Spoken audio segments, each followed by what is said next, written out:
Story 1. The Loop on Highway 50.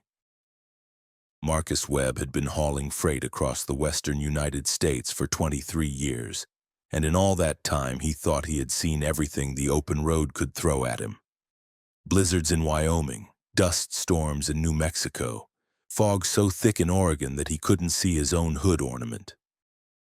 But nothing in those 2 decades prepared him for what happened on Highway 50 in Nevada during the summer of 2022. Marcus was driving a standard run from Sacramento to Denver carrying a load of industrial refrigeration units. It was a route he had driven hundreds of times, maybe thousands. Highway 50 cuts through some of the loneliest terrain in America, earning its nickname as the loneliest road in America, honestly. For stretches of 60-70 miles, there's nothing but sagebrush and mountains and the occasional abandoned gas station from the 1950s. Marcus liked it that way. The solitude gave him time to think, to listen to audiobooks, to just exist without the constant noise of civilization pressing in on all sides. He left Sacramento at 4 in the morning, right on schedule. The load was secure, his logs were current, and his truck was running smooth. His GPS showed the familiar route stretching out before him, a ribbon of asphalt cutting through the heart of Nevada. By the time he reached Fallon, the sun was coming up, painting the desert in shades of orange and pink that would have been beautiful if Marcus hadn't seen them 10,000 times before. He grabbed coffee and a breakfast burrito at a truck stop, used the facilities, and was back on the road within 20 minutes. The strangeness started around noon, somewhere between Austin and Eureka. Marcus noticed a rest area coming up on his right, a small turnout with a couple of picnic tables and an informational sign about the Pony Express. He had passed this rest area countless times before and never given it much thought. But something made him glance at his odometer as he passed it. The reading burned itself into his mind, 73,412 miles. 15 minutes later, he saw the rest area again.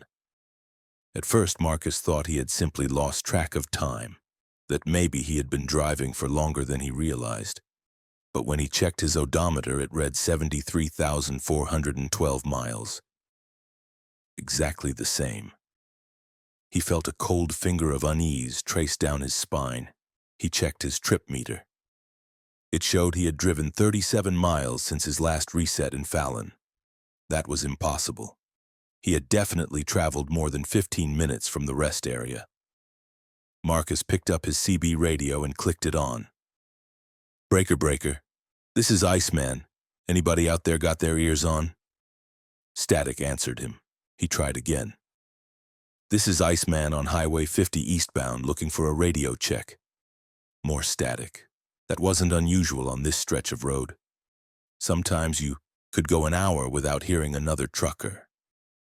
He drove on, keeping his eyes on the road and his mirrors. The desert stretched out on both sides, unchanged and unchanging. Mountains rose in the distance, heat shimmer making them waver like mirages. His GPS showed him progressing along the highway normally. According to the screen, he was making good time. Then he saw the rest area again. This time there was no mistaking it. The same picnic tables, the same informational sign, the same scattering of rocks around the turnout.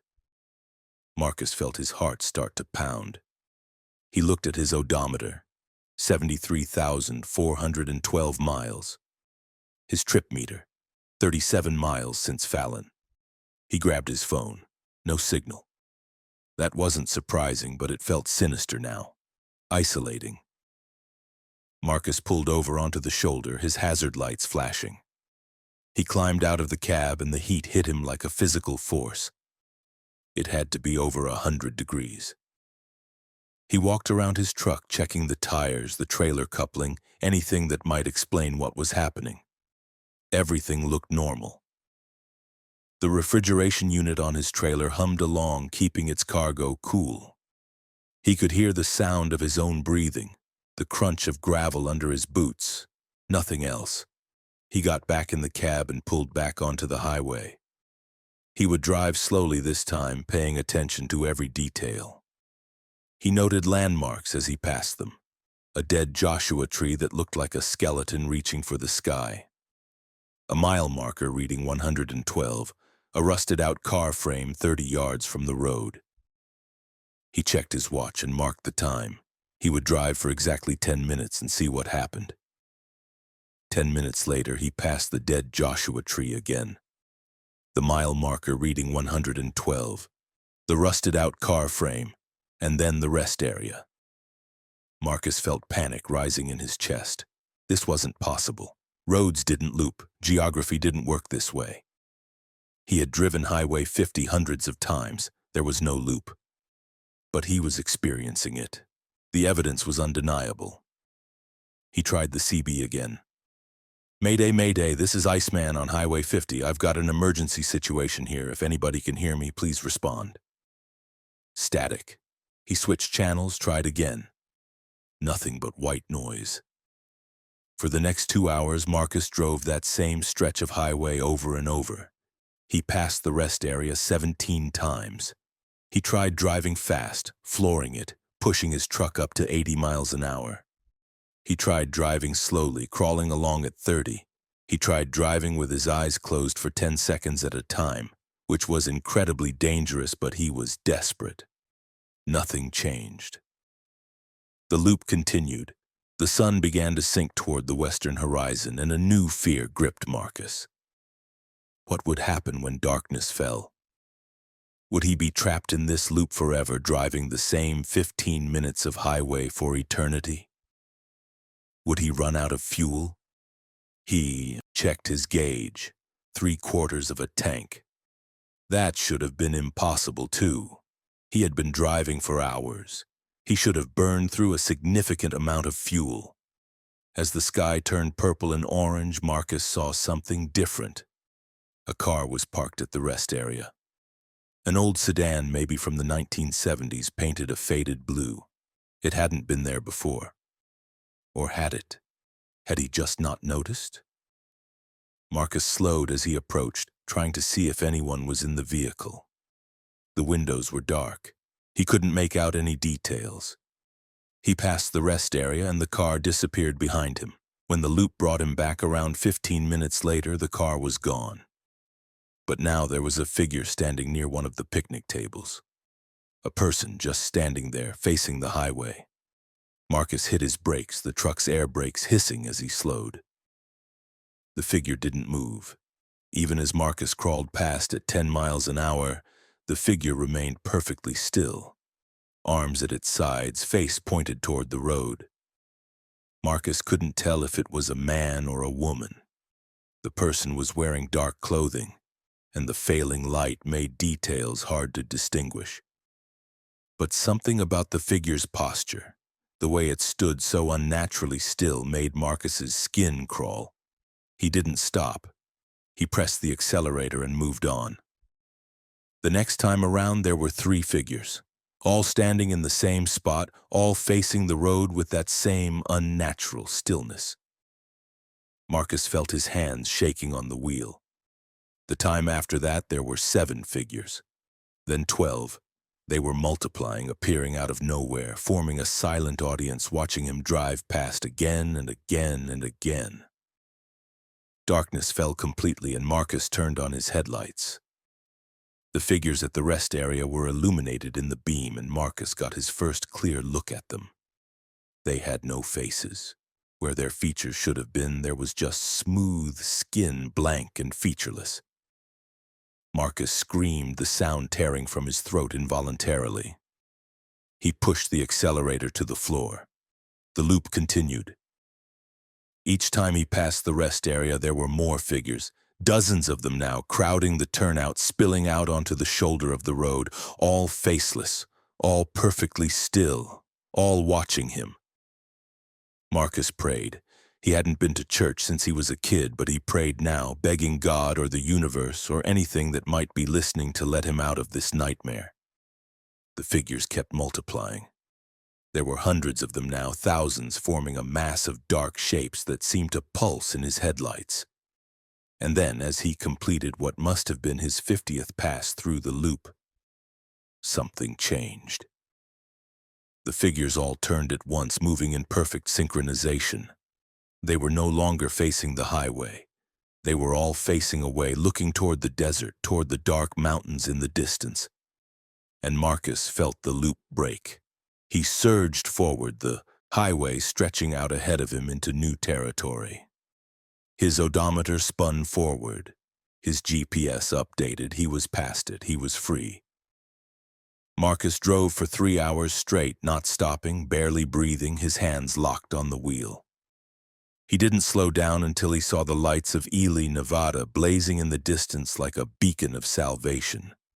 He pulled into the first truck stop he found and sat in his cab, shaking, crying, trying to process what had happened. He never drove Highway 50 again. He rerouted all his runs to avoid it, even if it added hours to his trips. When other truckers asked him why, he would just shake his head and say the road didn't agree with him. Most of them understood. Every trucker has roads they won't drive for reasons they can't always explain. But sometimes, late at night, Marcus wakes up in a cold sweat, remembering the loop, remembering the faceless figures. And worst of all, remembering the moment they all turned away from him. As if something in the desert had called to them, something far worse than the nightmare he had just escaped. He wonders what they were protecting him from. And he wonders if one day he'll find out. Story 2. The Passenger. Jennifer Ortiz had been driving long haul for 16 years, and she took pride in her perfect safety record. No accidents, no violations, no cargo lost or damaged. She ran a tight ship, kept her logs meticulous, and maintained her rig like it was an extension of herself. In May of 2023, she picked up a load of automotive parts in Detroit bound for a distribution center outside Phoenix. It was a straightforward run, one she had made at least 30 times before. The route would take her through Ohio, Indiana, Illinois, Missouri, Oklahoma, Texas, and New Mexico before hitting Arizona. 4 days of driving with the regulation breaks and rest periods. Jennifer left Detroit at dawn on a Tuesday. The weather was clear, traffic was light, and she made excellent time through Ohio and into Indiana. She stopped for fuel in Effingham, Illinois, grabbed dinner at a diner she liked, and was back on the road by 8 in the evening. She planned to drive until midnight, then park at a rest area and get her mandatory sleeper berth time in before continuing in the morning. At 11:30, somewhere on Interstate 44 in Missouri, Jennifer saw a man standing on the shoulder of the highway, thumb out, clearly hitchhiking. She normally would have driven right past. Picking up hitchhikers was against company policy, potentially dangerous and just not something professional truckers did anymore. But something about this particular man made her slow down. He was wearing a suit, a nice suit, dark blue or black. It was hard to tell in the sodium vapor lights from the highway. He carried a briefcase. His posture was straight, almost military. He didn't look desperate or dangerous. He looked like a businessman who had somehow ended up stranded on the highway in the middle of Missouri in the middle of the night. Against every instinct and rule she had, Jennifer pulled over. The man approached the passenger side, and she lowered the window. Up close, she could see he was maybe 40 years old, clean-shaven, with short, dark hair graying at the temples. His suit was immaculate. His shoes were polished. He smiled at her, a professional smile that didn't quite reach his eyes. "Thank you for stopping," he said. His voice was smooth, educated, with no particular accent. "I'm trying to get to Oklahoma City. I'd be grateful for a ride." "I can take you as far as Joplin," Jennifer said. "I'm stopping there for the night." "Joplin would be wonderful." He opened the door and climbed up into the cab with practiced ease, setting his briefcase on the floor between his feet. He buckled his seatbelt and settled back in the seat. "I'm Thomas." "Jennifer." She pulled back onto the highway, merging smoothly into the sparse late-night traffic. "What brings you out here?" "Business," Thomas said. "I had a meeting that ran late. My car broke down. These things happen. He looked out the window at the darkness rushing past. Do you enjoy this work? Driving at night, traveling all the time? I do, Jennifer said. I like the solitude. I like seeing the country. I like being my own boss, more or less. They talked for a while, casual conversation about trucking, about the places Jennifer had been, about life on the road. Thomas was easy to talk to, asking thoughtful questions and seeming genuinely interested in her answers. Jennifer found herself relaxing, enjoying the company. It was nice to have someone to talk to for a change. After about 30 minutes, Jennifer glanced over at Thomas and noticed something odd. His briefcase was sitting on his lap now, and his hands were resting on top of it, fingers interlaced. But the strange thing was that his hands looked wrong. The proportions seemed off somehow. The fingers too long, the knuckles too prominent. She told herself it was just the weird lighting in the cab, the play of shadows from the dashboard instruments. Do you ever get scared? Thomas asked suddenly. Driving alone at night? Sometimes, Jennifer admitted. There are places that feel wrong, you know? Stretches of road where something just feels off. But mostly I'm too busy focusing on driving to worry about it. What's the scariest thing that's ever happened to you on the road? Jennifer thought about it. I saw a bad accident once in Wyoming. Truck had gone off the road in a snowstorm. By the time I got there, emergency services were already on scene, but it looked bad. That scared me. Reminded me how quickly things can go wrong. Thomas nodded slowly. Death on the highway. It happens more than people realize. He turned to look at her directly. Do you believe in ghosts, Jennifer? The question caught her off guard. I don't know. I've never seen one. But if you did, Thomas pressed, if you encountered something that couldn't be explained, something impossible, would you believe your own eyes? Jennifer felt a prickle of unease. The conversation had taken a strange turn. I guess I'd have to. Thomas smiled. It wasn't a comforting smile. That's good. Belief is important. Without it, how do we process the impossible? Jennifer glanced at him again. His face looked different now, though she couldn't pinpoint exactly how. The features were the same, but there was something subtly wrong about the proportions, the way the shadows fell, the way his eyes caught the light from the dashboard. Those eyes seemed darker than they had before, like deep wells with no bottom. How much farther to Joplin? Thomas asked. Jennifer checked her GPS. About 40 miles, another half hour or so. Good. Thomas opened his briefcase. Jennifer couldn't see what was inside from her angle, but she heard papers rustling. I have something I need to show you. I need to focus on driving, Jennifer said, her unease growing into genuine fear now. Something was very wrong.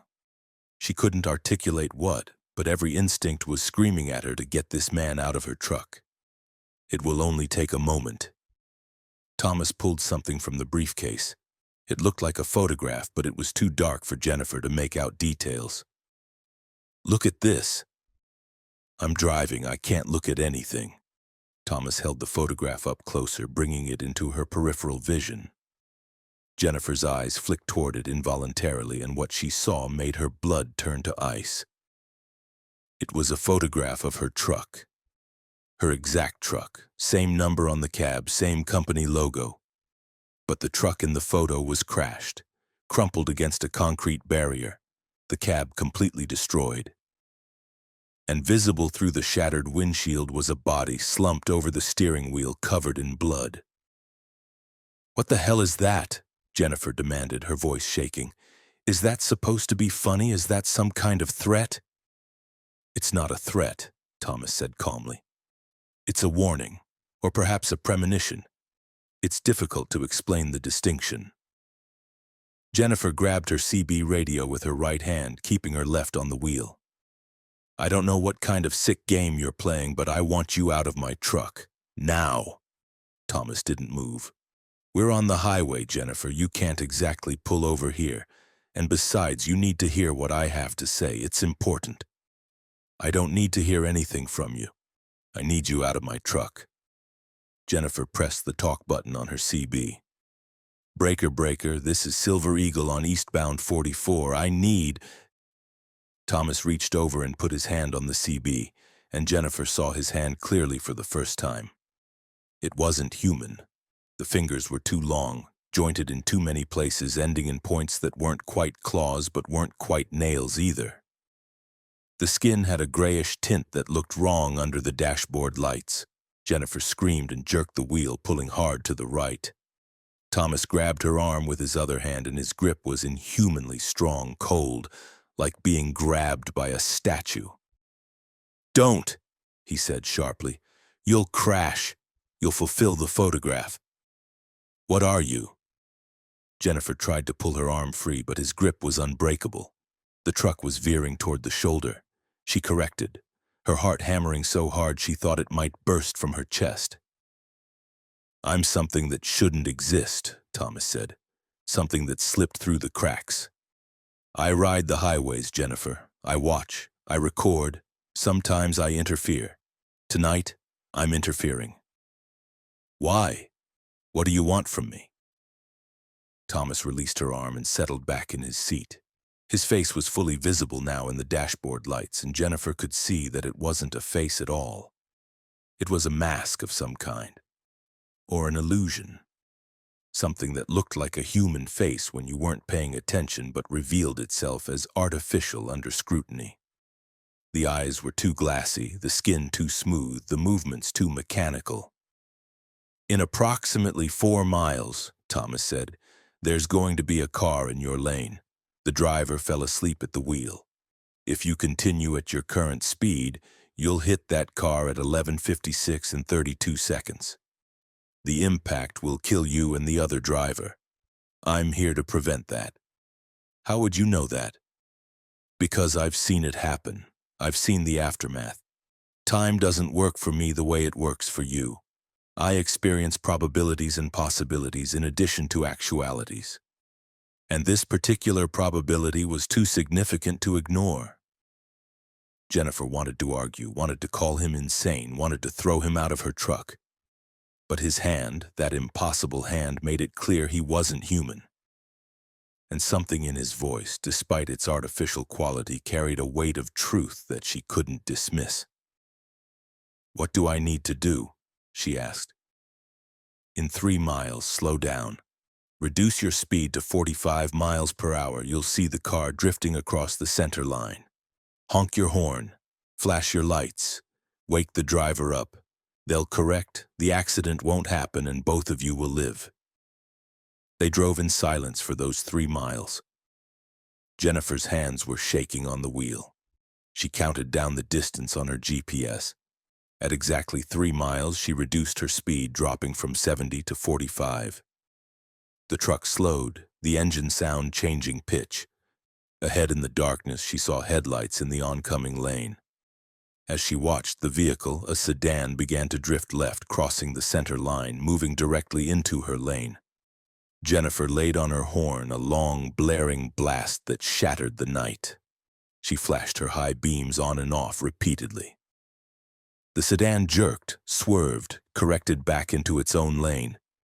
As it passed Jennifer's truck, she caught a glimpse of the driver, a young woman with wide, startled eyes, fully awake. Now, adrenaline no doubt flooding her system as she realized how close she had come to disaster. Jennifer pulled over onto the shoulder, her whole body shaking. She sat there, breathing hard, staring at her hands on the wheel. After a long moment, she turned to look at Thomas. The passenger seat was empty. The briefcase was gone. There was no sign that anyone had been there at all. Jennifer sat in her truck on the shoulder of Interstate 44 for 20 minutes, trying to process what had just happened. Eventually, she got moving again, drove to the rest area in Joplin, and parked for the night. She didn't sleep. She lay in her sleeper berth, staring at the ceiling, replaying the entire encounter over and over. She finished her run to Phoenix, dropped her load, and immediately drove back to Missouri. She found the exact spot where she had picked up the hitchhiker, or where she thought she had. There was nothing there. No signs of anyone having been on the shoulder, no footprints, no tire marks, nothing. Jennifer still drives. She's added 2 more years to her perfect safety record. But now, late at night on empty highways, she watches the shoulder more carefully. She looks for figures that shouldn't be there. For men in suits carrying briefcases. Part of her hopes she'll see Thomas again. Part of her hopes she never does. Because while he saved her life, he also showed her that the world contains impossibilities. Entities that slip through cracks in reality and walk among humans with their own inscrutable purposes.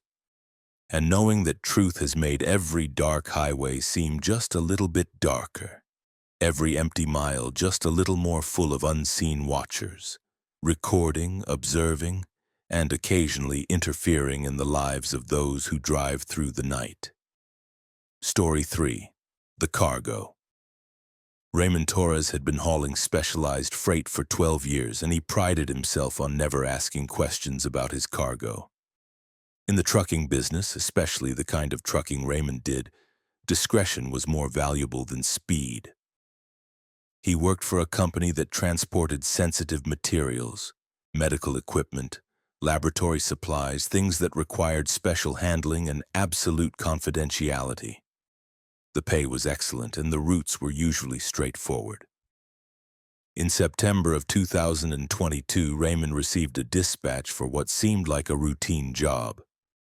Pick up a container at a pharmaceutical research facility in New Hampshire. Deliver it to another facility in Northern California. The route was his choice as long as he made the delivery within 72 hours. The pickup went smoothly.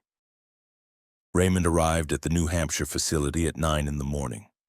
Security checked his credentials, scanned his biometrics, and directed him to a loading dock at the rear of the complex. The container was already waiting, a specialized refrigerated unit about 12 feet long, 6 feet wide, and 7 feet high.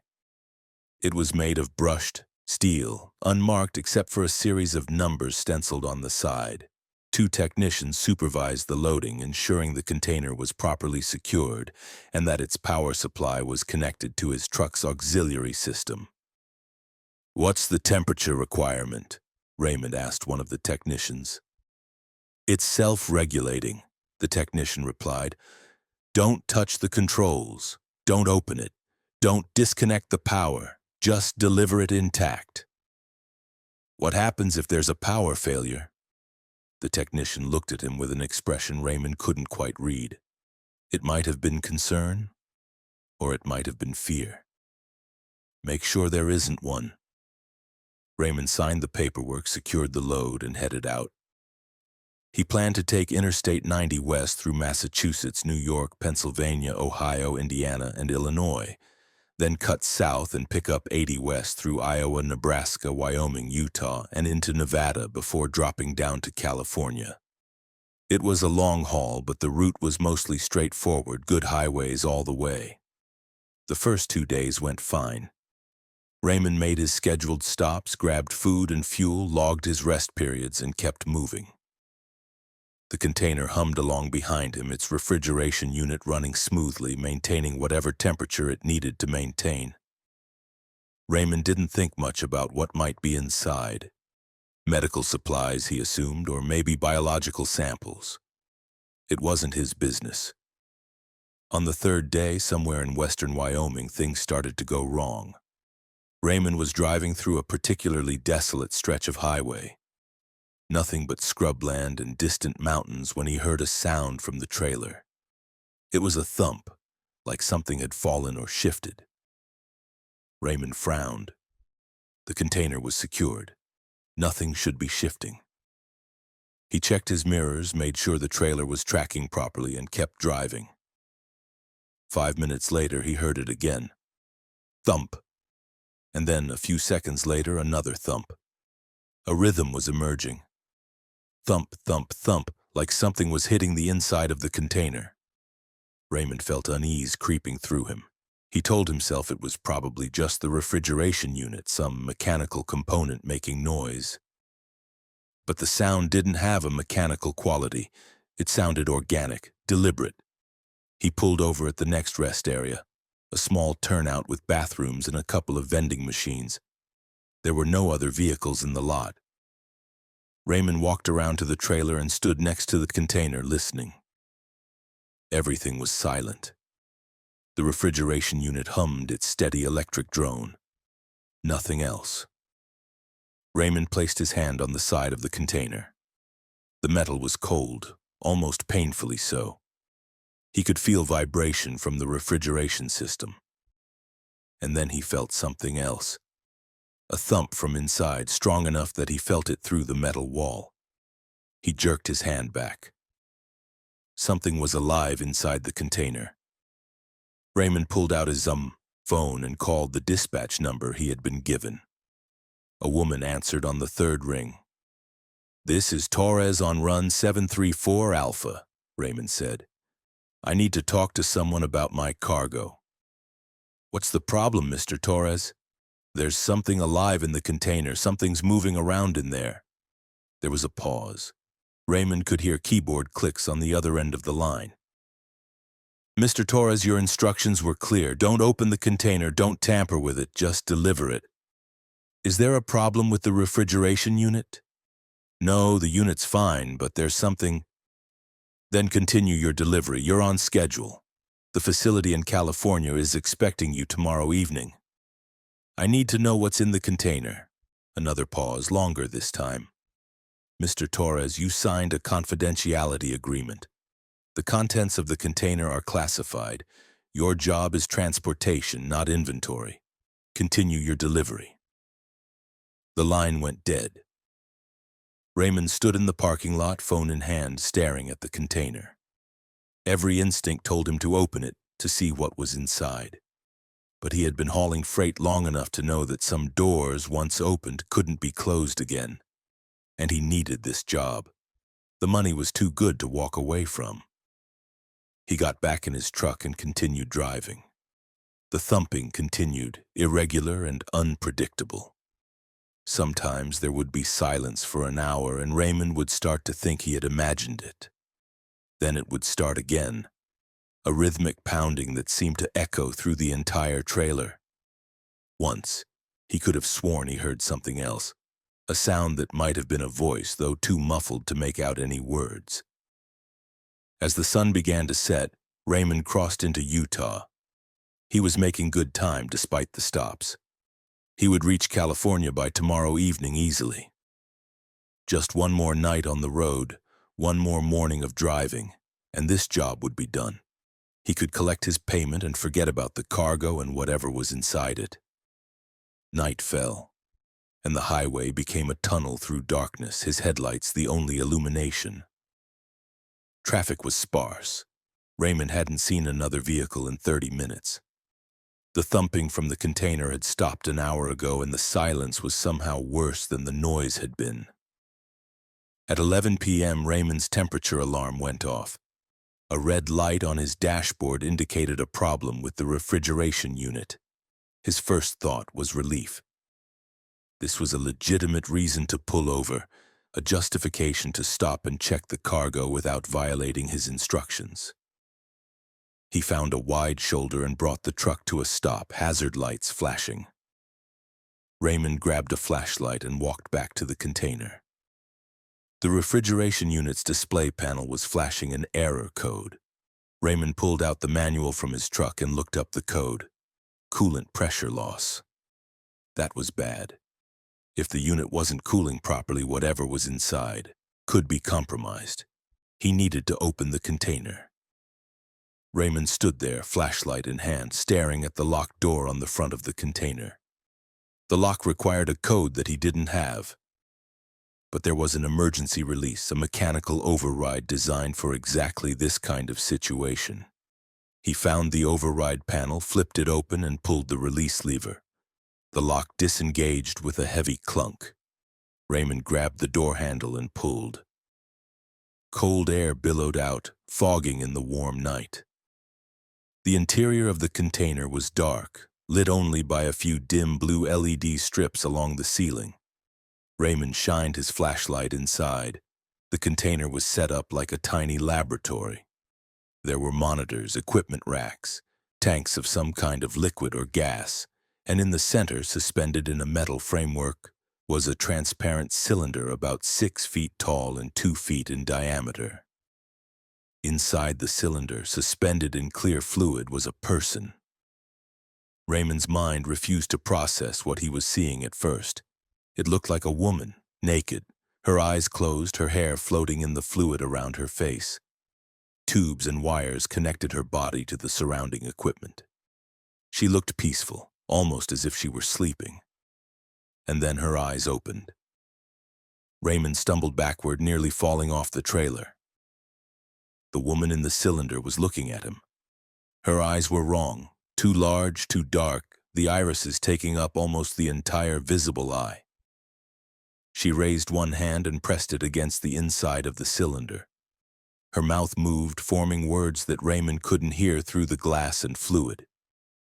Behind the cylinder, on one of the monitors, text scrolled across the screen. Subject 17, cognition level enhanced. Status contained. Warning, do not release under any circumstances. Raymond felt sick. This wasn't cargo, this was a person, or something that looked like a person. What kind of pharmaceutical research involved keeping someone suspended in a tube, enhancing their cognition, warning against release? The woman's hand pressed harder against the cylinder. Cracks spiderwebbed across the glass. Raymond's blood turned to ice. "No," he whispered. "No, stay in there." The woman smiled. It wasn't a human smile. It was something cold and calculating and utterly alien. The cracks in the cylinder spread and fluid began to leak out, dripping onto the floor of the container. Alarms started blaring from the equipment. Raymond slammed the container door shut and locked it, engaging the manual override. He sprinted back to his cab, grabbed his phone, and called the emergency number from the paperwork. "This is Torres on 734 Alpha. I have a containment failure. The subject is—" "Stay away from the container," a man's voice interrupted, sharp and commanding. "Do not open it again. We're dispatching a team to your location. Where are you?" Raymond gave his location, his hands shaking so badly he could barely hold the phone. "What is that thing in there? What have I been transporting?" "Mr. Torres, remain in your cab. Lock the doors.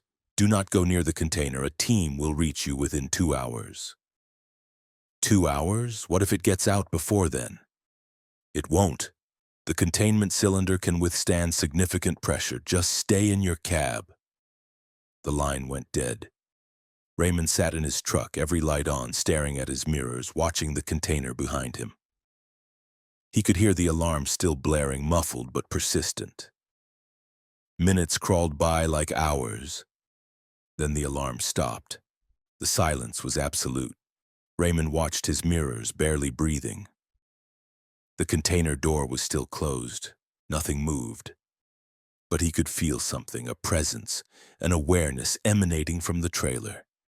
It felt like being watched by something vast and intelligent and entirely inhuman.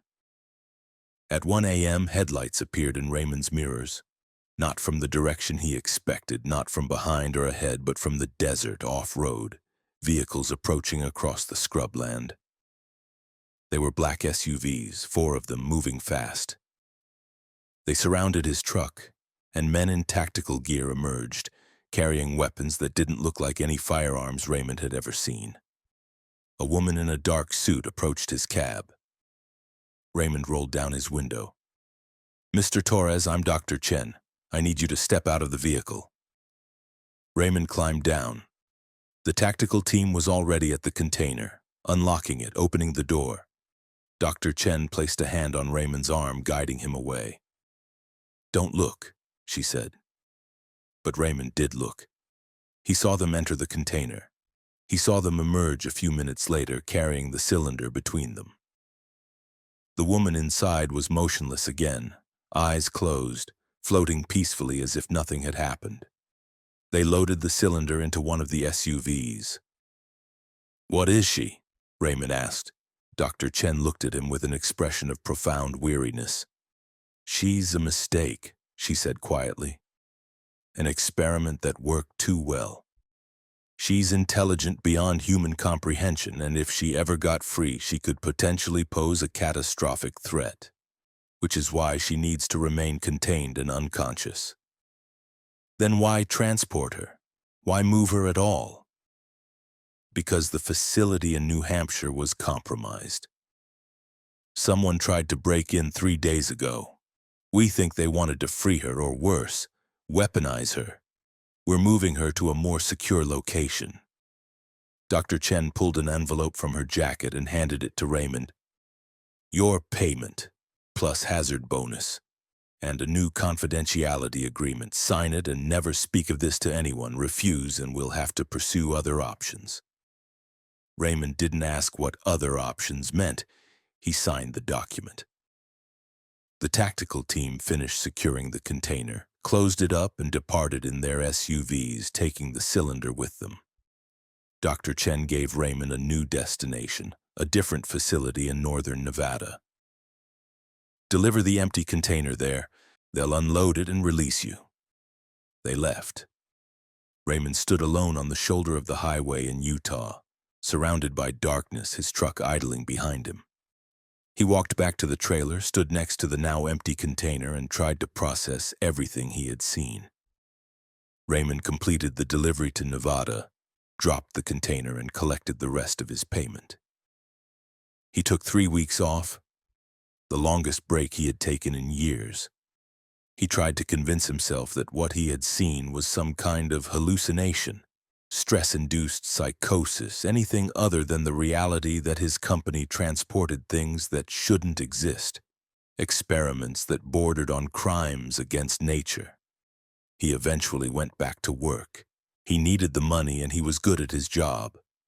But he requested different routes, different cargo, no more specialized refrigerated containers, no more pharmaceutical research deliveries.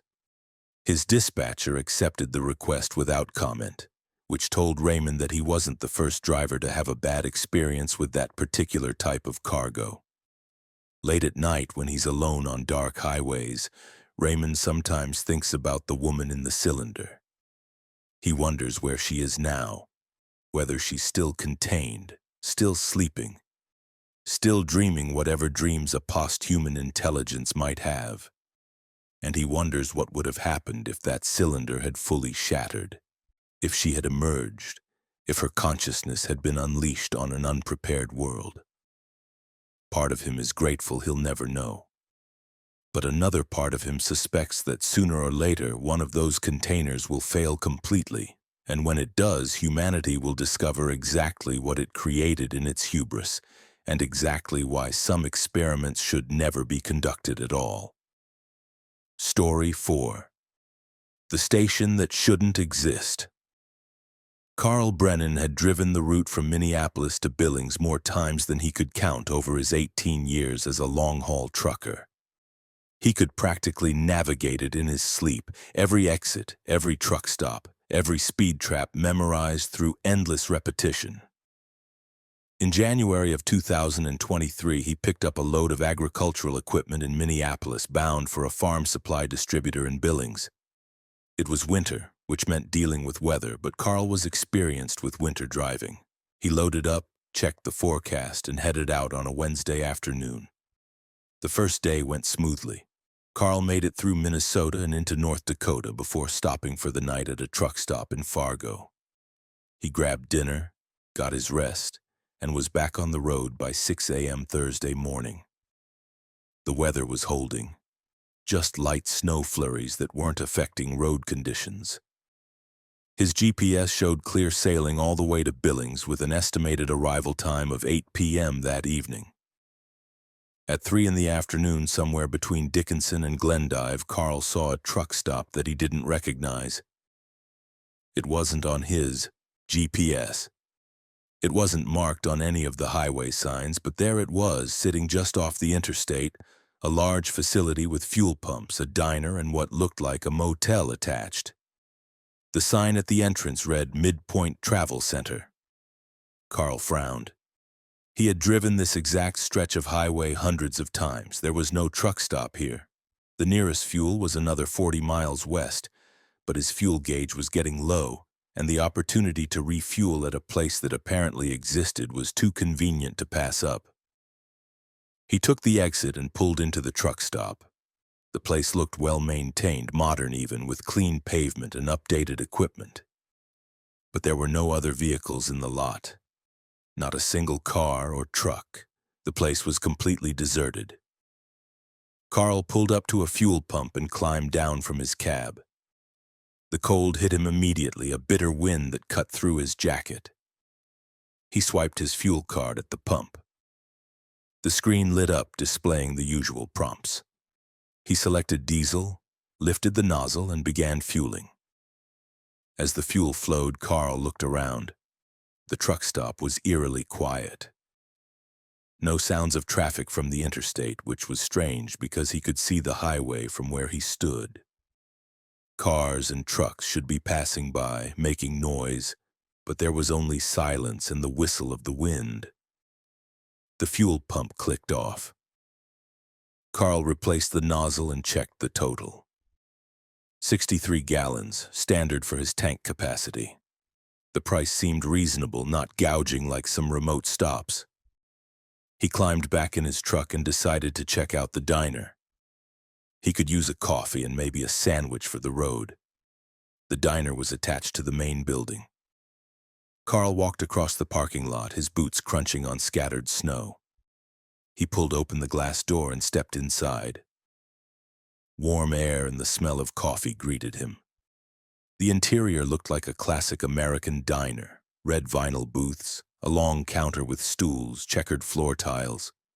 But like the parking lot, it was empty. No customers, no staff, nobody. "Hello?" Carl called out. His voice echoed in the empty space. No answer. He walked up to the counter. There were menus sitting in metal holders, coffee cups turned upside down on saucers, everything ready for service. Behind the counter, he could see into the kitchen through a serving window. The lights were on. Equipment hummed, but there was nobody there. Carl felt unease creeping over him. This was wrong. Businesses didn't run themselves. Someone had to be here. "Hello?" he called again, louder this time. Still no response. He walked behind the counter, which felt like trespassing, but he needed answers. He pushed through the swinging door into the kitchen, industrial stoves, prep stations, refrigerators, everything you'd expect. And on one of the stoves, a pot of coffee sitting on a warmer, steam rising from the spout. Carl touched the pot. Hot, freshly made. Someone had been here recently. Maybe they were in the back, in an office or storage room.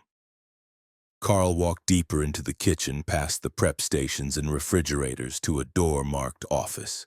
He knocked. No answer. He tried the handle. Unlocked. The office was small, cramped, dominated by a desk covered in paperwork. Carl glanced at the papers, delivery invoices, supply orders, employee schedules. Everything looked normal, except the dates. Every piece of paper Carl looked at was dated from the 1980s. February 1985, March 1985, nothing recent. Carl's mouth went dry. He backed out of the office and returned to the diner's main room. He needed to leave. This place was wrong, fundamentally wrong, and every instinct was screaming at him to get back to his truck and get back on the highway. But as he walked toward the exit, he noticed something. On the wall near the door was a bulletin board covered in photos. Carl stopped, drawn to them despite his fear. The photos showed the truck stop in its heyday, crowded with vehicles, people eating in the diner, truckers refueling. And in several of the photos, Carl could see the date stamp from the camera. 1983, 1984, 1985. And then Carl saw a photo that made his blood freeze. It showed a group of truckers standing in front of the fuel pump, smiling at the camera. And one of those truckers looked exactly like Carl. Same face, same build, same jacket, but it was impossible. The photo was from 1984. Carl had been 12 years old in 1984. He ripped the photo off the bulletin board and held it up to the light. It wasn't a fake. The photo paper was aged, yellowed around the edges. The man in the photo looked exactly like Carl, but younger, maybe in his late 20s. The name tag on his jacket read, Carl B. Carl ran from the diner, bursting out into the parking lot. He sprinted to his truck, climbed in, and started the engine. He needed to leave immediately. As he put the truck in gear, he glanced at the fuel gauge. Empty. Completely empty. But he had just filled up. He had pumped 63 gallons. The gauge should be full. Panic rising in his throat, Carl pulled out of the truck stop and accelerated back toward the interstate entrance. But when he reached the ramp, there was no interstate. The highway was gone.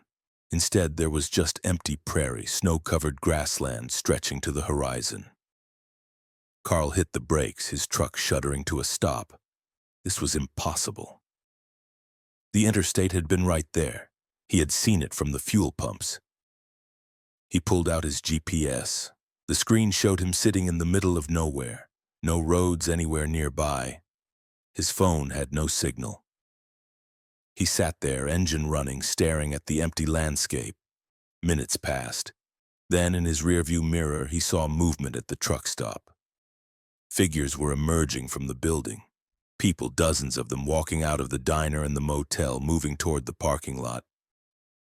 They were all wearing clothes from decades past, styles from the 70s and 80s. And they were all looking in his direction. Carl threw the truck into reverse and backed up, turning around, heading away from the truck stop. He drove across the prairie, praying he wouldn't get stuck in the snow. His fuel gauge still read empty, but the engine kept running. Behind him, the truck stop receded into the distance. He drove for what felt like hours, crossing the empty grassland. The sun was setting, painting the sky in shades of red and purple. And then ahead of him, Carl saw lights. The interstate. It was there, real and solid, with cars and trucks moving along it like nothing was wrong. Carl reached the highway and pulled onto it, merging into traffic. He checked his mirrors. The prairie behind him was empty. No truck stop, no figures, nothing. Just empty land. His fuel gauge suddenly jumped, showing 3/4 of a tank. His GPS reoriented, showing him on the highway right where he should be, as if he had never left. Carl drove straight through to Billings without stopping, his hands shaking on the wheel the entire time. He made his delivery, dropped his load, and immediately called his dispatcher. "I need to talk to someone about the route from Minneapolis to Billings." "What's the problem, Carl?" "There's a truck stop on that route that shouldn't exist. The Midpoint Travel Center. It's not on any maps, but it's there, and something is wrong with it." His dispatcher was quiet for a moment. "Carl, there is no Midpoint Travel Center on that route. I've been dispatching trucks on that highway for 20 years. Are you feeling okay?" Carl wanted to argue, wanted to insist that he had been there, had fueled up there, had seen the empty diner and the office with its decades-old paperwork. But he knew how it would sound. "I'm fine," he said. "Just tired. Forget I mentioned it." But Carl didn't forget. He couldn't. When he got home, he did research. He searched online for Midpoint Travel Center and found old newspaper articles from the 1980s. There had been a truck stop by that name. It was located exactly where Carl had found it. And it had closed in 1985 after a tragedy. A fire had broken out in the middle of the night, killing 18 people, truckers and staff who had been sleeping in the attached motel. The truck stop had been demolished, the land left vacant. But Carl had been there. He had walked through it. He had seen it operating. And he had seen himself in a photo from 1984, which was impossible unless time at that location didn't work the way it was supposed to work. Carl never drove that route again. He requested different assignments, even when they paid less. His company thought he was developing anxiety about winter driving, which he didn't correct. Let them think that. It was easier than explaining the truth, But sometimes late at night, Carl thinks about the truck stop. He thinks about the people he saw emerging from the building, the figures from the past still trapped there, reliving that place over and over. He thinks about the man in the photo who looked exactly like him, and he wonders if somewhere in some version of reality where time loops back on itself, there's a version of Carl who stopped at that truck stop in 1984 and never left, who's still there, trapped in that moment, waiting for someone to find him. And most terrifying of all, Carl wonders if the truck stop is still there, sitting just off the interstate. Invisible to most people, but occasionally becoming visible to unlucky travelers who happen to be in the right place at the wrong time. He wonders how many truckers have stopped there over the years and how many of them made it back out. Because Carl got lucky, he escaped, but he has a feeling that not everyone who finds the Midpoint Travel Center is as fortunate, and that some of them are still there, adding their own photos to the bulletin board, becoming part of the place's permanent, impossible history. Story 5. The Voice on the CB. Patricia Sullivan had been hauling freight for 14 years, and she considered herself unflappable. She had driven through hurricanes, blizzards, desert sandstorms, and Los Angeles traffic, which was arguably worse than all the natural disasters combined. In August of 2022, Patricia picked up a load of electronics in Dallas bound for Seattle. It was a standard run, one she had done before, taking her through Texas, New Mexico, Colorado, Wyoming, Montana, Idaho, and into Washington. 5 days of driving, give or take, depending on traffic and weather. Patricia left Dallas on a Monday morning. The heat was already oppressive, the sun beating down on the asphalt and making the air shimmer. She was looking forward to getting north, where temperatures would be more reasonable. Her CB radio crackled with the usual trucker chatter, drivers warning each other about speed traps, discussing traffic conditions, complaining about dispatch. Patricia listened with half an ear, focused mainly on the road. Somewhere around Amarillo, as the landscape transitioned from Texas flatlands to the beginnings of the high plains, Patricia heard a new voice on the CB. It was a woman's voice, calm and clear, with no particular accent. "Breaker, breaker, this is Nightingale looking for southbound traffic reports on 27. Patricia picked up her handset. "This is Red Queen, northbound on 40. I don't have info on 27, but if you wait a bit, someone heading south will probably chime in." "Thank you, Red Queen." There was a pause. "How's the road treating you today?" "Can't complain. Weather's good, traffic's light. Living the dream." Nightingale laughed, a pleasant sound that carried warmth even through the static-filled CB connection.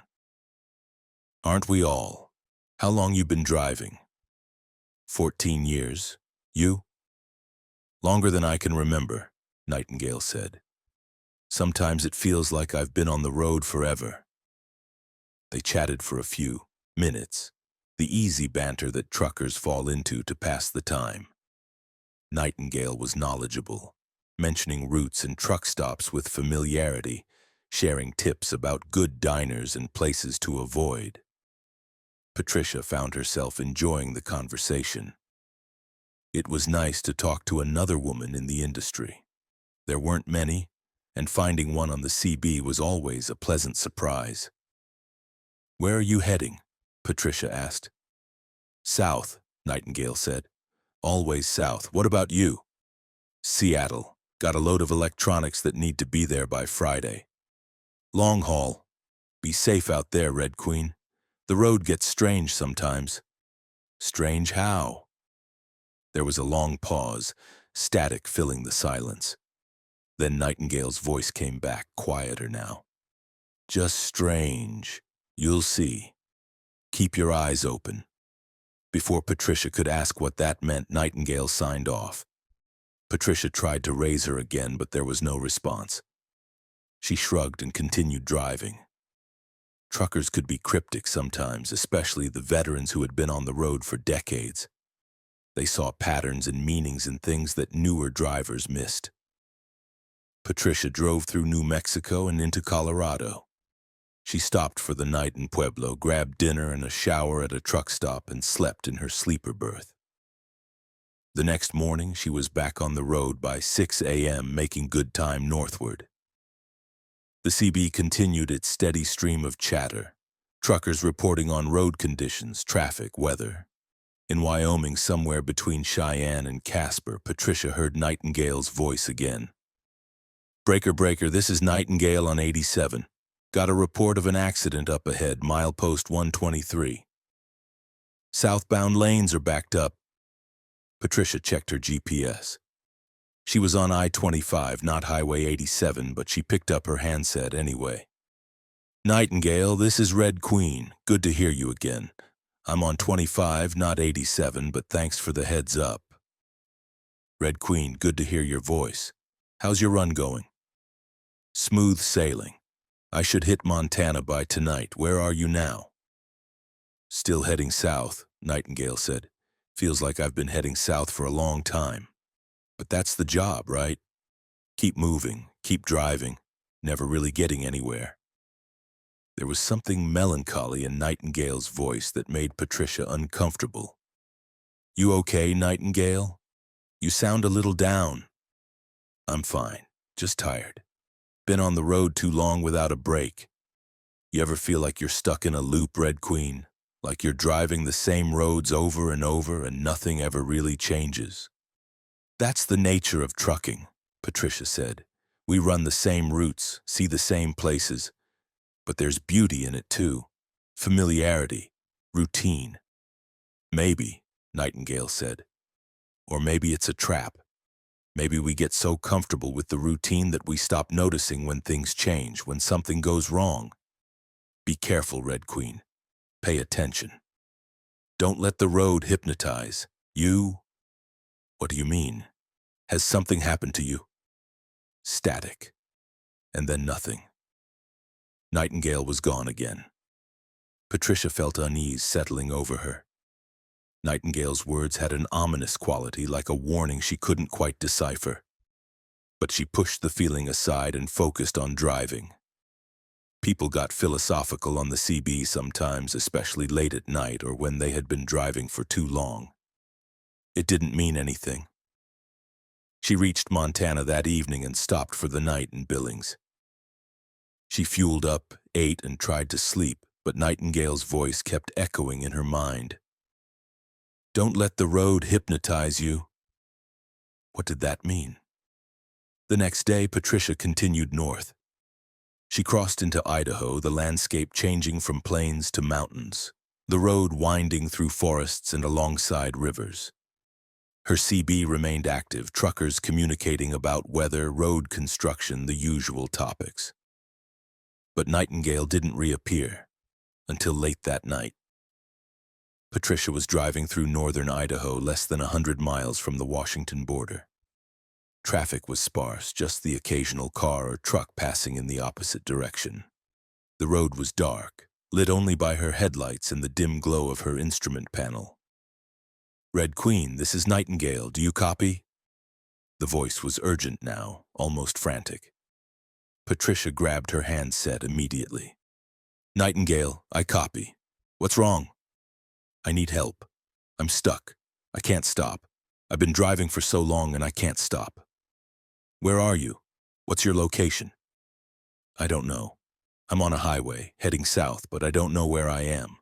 My GPS doesn't work, nothing works, I just keep driving." Patricia's heart was pounding. "Nightingale, calm down. Tell me what you see, give me landmarks." "There are no landmarks. It's just road. Endless road. I've been driving for hours, days, I don't know anymore. Time doesn't work right. Please, Red Queen, you have to help me." "I'm trying." "Can you pull over, stop your truck?" "I can't. When I try to stop, the road won't let me. It just keeps going. I'm trapped in here. I'm trapped in my truck and I can't get out." Patricia felt cold fear washing over her. This didn't make sense. People didn't get trapped in their trucks. Roads didn't prevent you from stopping. "Nightingale, listen to me. Force yourself to pull over. Put on your hazards. Slow down and stop. You can do this." "I've tried. I've tried so many times, but every time I stop, I black out, and when I wake up, I'm driving again. Always driving, always south. I don't even remember how long it's been, months, years. Patricia's hands were shaking. Nightingale, that's impossible. You need to... It's not impossible, it's happening. And Red Queen, I need to warn you, I think it's trying to trap you too. I've been talking to you on the CB, but I don't think I'm really talking to you. I think the road is using my voice, using me, to reach other drivers, to pull them in. That doesn't make sense. I know it doesn't, but please be careful. Don't trust the road, don't trust the voices, and whatever you do, don't stop at the rest areas. That's where it happens. That's where the road catches you. Nightingale, you're not making sense. What road? What are you talking about? Static, and then in a voice that had changed, become distorted, mechanical. Keep driving, Red Queen. Keep moving. The road is hungry. It needs drivers. It needs us. Patricia dropped the handset like it had burned her. The CB continued to emit static, and underneath it, barely audible, she could hear something that might have been screaming, or might have been wind, or might have been the sound of endless tires on endless asphalt. She switched off the CB. The silence in her cab was deafening. Patricia drove in that silence for 3 hours, not stopping, barely breathing, until she crossed into Washington and saw the lights of Spokane ahead. Only then did she allow herself to pull into a truck stop, one she knew, one she had been to before. She parked her truck and sat in the cab, trying to process what had happened. Had Nightingale been real? Had there actually been another trucker out there trapped in some kind of impossible loop? Or had Patricia been hallucinating, stressed from too many hours on the road? She turned her CB back on. Immediately, she heard Nightingale's voice, calm again, normal. Breaker, breaker, this is Nightingale southbound on 90 looking for traffic reports. Other truckers responded, casual conversation about road conditions. Nightingale chatted with them, friendly and helpful. Patricia listened, her blood turning to ice, because she recognized one of the truckers talking to Nightingale. It was a guy she knew, a driver named Mike who ran the Seattle to Portland corridor. She had his personal cell number. Patricia pulled out her phone and called Mike. He answered on the second ring. Hey, Patricia, what's up? Mike, are you on your CB right now? Yeah, why? Are you talking to someone called Nightingale? Yeah, I am. Nice lady giving me tips about construction on I-5. How did you know? Patricia's mouth was dry. Mike, listen to me carefully. Stop talking to her. Turn off your CB, and whatever you do, don't stop at any rest areas tonight. Just drive straight through to wherever you're going. Patricia, are you okay? You sound weird. Just do what I'm saying. Please. There was a pause. Okay, sure. I'll skip the rest areas. But you're freaking me out a little. Good. Stay freaked out. And Mike, if you hear Nightingale again, don't respond. Just ignore her. Patricia hung up and sat in her truck, staring at her silent CB radio. She wanted to turn it back on, to monitor the channels, to see if Nightingale was still out there. But she was afraid of what she might hear. She completed her delivery to Seattle the next day, dropped her load, and took a week off. During that week, she did research. She searched online for stories about truckers disappearing, about drivers going missing on highways. She found more than she expected. Dozens of cases over the years, truckers who had left one city and never arrived at their destination, their trucks never found, no trace of them anywhere. Most were written off as people who had decided to start new lives, to disappear voluntarily. But Patricia wondered how many of them had heard Nightingale's voice on the CB, had responded to her friendly chatter, had let the road hypnotize them. Patricia went back to work, but she never used her CB radio again. She silenced it, left it off, communicated with dispatch only through her phone. Other truckers thought it was odd, but Patricia didn't care. She had heard something on those airwaves, something that shouldn't exist, a voice that belonged to someone trapped in an eternal loop of driving, someone who had become part of the road itself. And sometimes, late at night, when Patricia is driving through dark and empty highways, she thinks she can hear Nightingale's voice, even without the CB, carried on the wind, echoing across the miles. "Keep driving, Red Queen, keep moving. The road is hungry, it needs us." Patricia drives faster then, pushing her truck to its limits, trying to outrun the voice, trying to escape whatever Nightingale has become. Because Patricia knows now that the road isn't just asphalt and concrete. It's something alive, something that consumes drivers who let their guard down, who stop at the wrong place, who trust the wrong voice. And she knows that every mile she drives brings her closer to the moment when she might make that mistake, when the road might finally catch her, and she'll join Nightingale in that endless loop, driving forever through a darkness that has no beginning and no end. Story 6. The Mirror Convoy. Daniel Kowalski had been driving long-haul trucks for 19 years, and he prided himself on his attention to detail.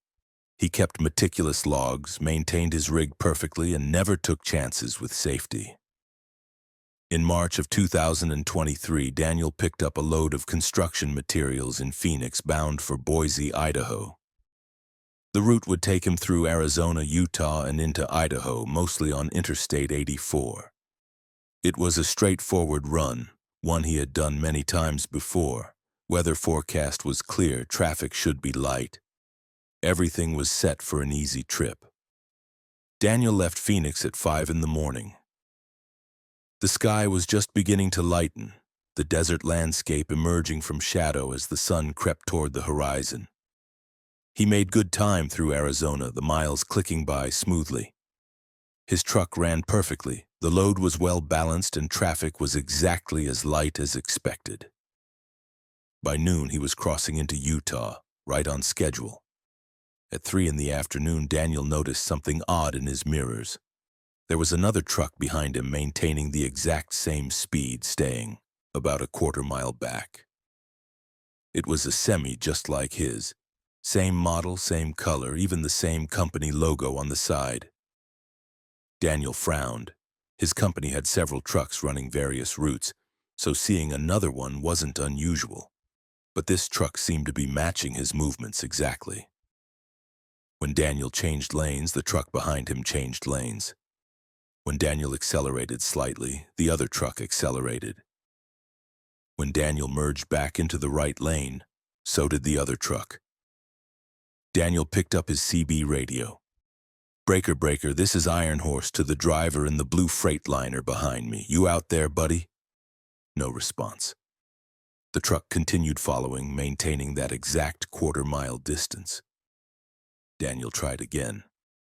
"This is Iron Horse to the Freightliner behind me. If you can hear me, give me a shout." Static. No answer. Daniel told himself it was just coincidence.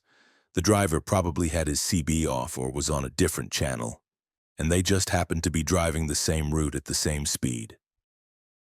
But something about the precise way the truck mimicked his movements unsettled him. At 4 o'clock, Daniel pulled into a rest area to use the facilities and stretch his legs. As he slowed and took the exit, he watched his mirrors. The truck behind him also slowed, also took the exit, pulling into the rest area right behind him. Daniel parked in one of the truck spaces and climbed down from his cab. The other truck parked 2 spaces away. Daniel walked toward it, intending to talk to the driver, maybe figure out why they had been following so closely. But as he approached, he realized something was wrong. The truck looked exactly like his, not just the same model and color, but identical in every detail. Same scratches on the bumper, same dent in the left fender that Daniel had gotten last year in a parking lot in Oklahoma. Same decal in the window that Daniel had bought at a truck stop in Wyoming. It was impossible. This truck was a perfect copy of his own. Daniel walked around the truck, examining it closely. Every detail matched. The license plate was even the same, character for character. His heart was pounding now. This wasn't possible. Someone couldn't have created an exact duplicate of his truck down to the smallest detail. He looked into the cab. Empty. No driver visible. Daniel tried the door. Locked. He peered through the window, looking at the interior. Same air freshener hanging from the mirror. Same GPS unit on the dashboard. Same coffee mug in the cup holder. Daniel's coffee mug with the faded logo from a diner in Nebraska that had closed 3 years ago. Daniel backed away from the truck, his skin crawling. He looked around the rest area. There were a few cars, a couple of RVs, but no other people visible. Everyone was inside the facilities or in their vehicles. The afternoon sun beat down, making the asphalt shimmer with heat. Daniel hurried back to his own truck, climbed in, and locked the doors. He sat there, breathing hard, trying to rationalize what he had seen. Maybe it was a company truck that had been refurbished with parts from his old truck. That could explain some of the similarities. But all of them? Every scratch, every dent, every personal item in the cab? No, there was no rational explanation. He started his engine and pulled out of the rest area, accelerating back onto the interstate. He watched his mirrors. The duplicate truck didn't follow. It remained parked in the rest area, empty and impossible. Daniel felt relief flood through him. Whatever that was, he was leaving it behind. He drove for another hour, pushing his speed up to the maximum he felt comfortable with, putting distance between himself and that rest area. His CB radio crackled with occasional trucker chatter, normal conversation about traffic and weather. Everything seemed normal again. Then at 5:30, Daniel saw another truck in his mirrors. The same truck. His truck, following at that exact quarter-mile distance. "No," Daniel whispered. "No, that's not possible. I left it at the rest area." But there it was, undeniable, matching his speed and movements exactly. Daniel grabbed his CB handset. "Listen to me, whoever's driving that truck. I don't know what kind of game you're playing, but you need to stop. This isn't funny." No response. The truck continued following. Daniel tried a different approach. He suddenly decelerated, dropping from 65 miles per hour to 50. The truck behind him decelerated at the exact same rate, maintaining the quarter-mile gap. Daniel accelerated back up to 70. So did the other truck. They were synchronized perfectly, as if connected by an invisible tether. Fear was giving way to panic now. Daniel grabbed his phone and called dispatch. "This is Kowalski on run 852. I need to report something strange." "What's the problem, Daniel?" "There's a truck following me. It looks exactly like my truck. Same damage, same details, everything." "Someone's copying your vehicle?" "Not copying, it's identical, and it's following me, matching my every move." There was a pause. Daniel could hear keyboard typing. "Daniel, according to our GPS, there's only one of our trucks on that stretch of highway. Yours. There's nobody else from our company within 200 miles of your location." "Then whose truck am I looking at?" "I don't know." "Are you sure it's one of ours? Maybe you're misidentifying the logo." Daniel looked in his mirror again. The truck was still there, maintaining its position. "I'm not misidentifying anything. This truck is identical to mine." "Okay, Daniel, I'm going to recommend you stop at the next town and we'll figure this out. Take the next exit and find a safe place to park. We'll send someone to meet you." "I already stopped once, at a rest area. The truck pulled in with me. When I left, it stayed, but now it's back. I don't think stopping is going to help." "Daniel, you sound stressed. Maybe you should just find a place to rest for the night. Get some sleep. Things might look different in the morning." Daniel wanted to argue, wanted to insist that he wasn't imagining this, that the truck was real. But he knew how he sounded. Paranoid. Delusional. "Yeah," he said quietly. "Maybe you're right. I'll stop in Tremonton." He hung up. The truck continued following. Daniel drove in silence for 20 minutes, watching his mirrors obsessively until he reached Tremonton, Utah. He took the exit, and the truck behind him took the exit. He pulled into a truck stop, and the truck followed him in, parking a few spaces away. Daniel sat in his cab watching the other truck. No one got out. The cab remained dark and empty. Minutes passed. Daniel finally gathered his courage and walked over to the truck again. Same license plate, same everything. He cupped his hands against the window and looked inside. The interior was identical to his own cab. But now there was something on the driver's seat that hadn't been there before. A piece of paper. Daniel tried the door. Still locked. He couldn't reach the paper. Frustrated and terrified, Daniel returned to his truck. He decided to stay the night at the truck stop, get some rest, and see if the truck was still there in the morning. Maybe this was all stress-induced hallucination. Maybe he needed sleep more than he realized. He locked his doors, set his alarm, and tried to sleep. But every few minutes he would wake up and check his mirrors, looking at the other truck parked nearby. It never moved. No one ever got in or out. It just sat there, dark and silent, a perfect mirror of his own vehicle. At 3 in the morning, Daniel gave up on sleep. He climbed into the driver's seat and started his engine. He would drive through the night, finish this run, and take some time off. Maybe see a doctor. The truck behind him remained parked as Daniel pulled out of the truck stop. He drove for 10 minutes alone on the dark highway, before checking his mirrors. The truck was back, quarter-mile behind him, maintaining perfect pace. Daniel felt something break inside him. This was beyond explanation, beyond rationality.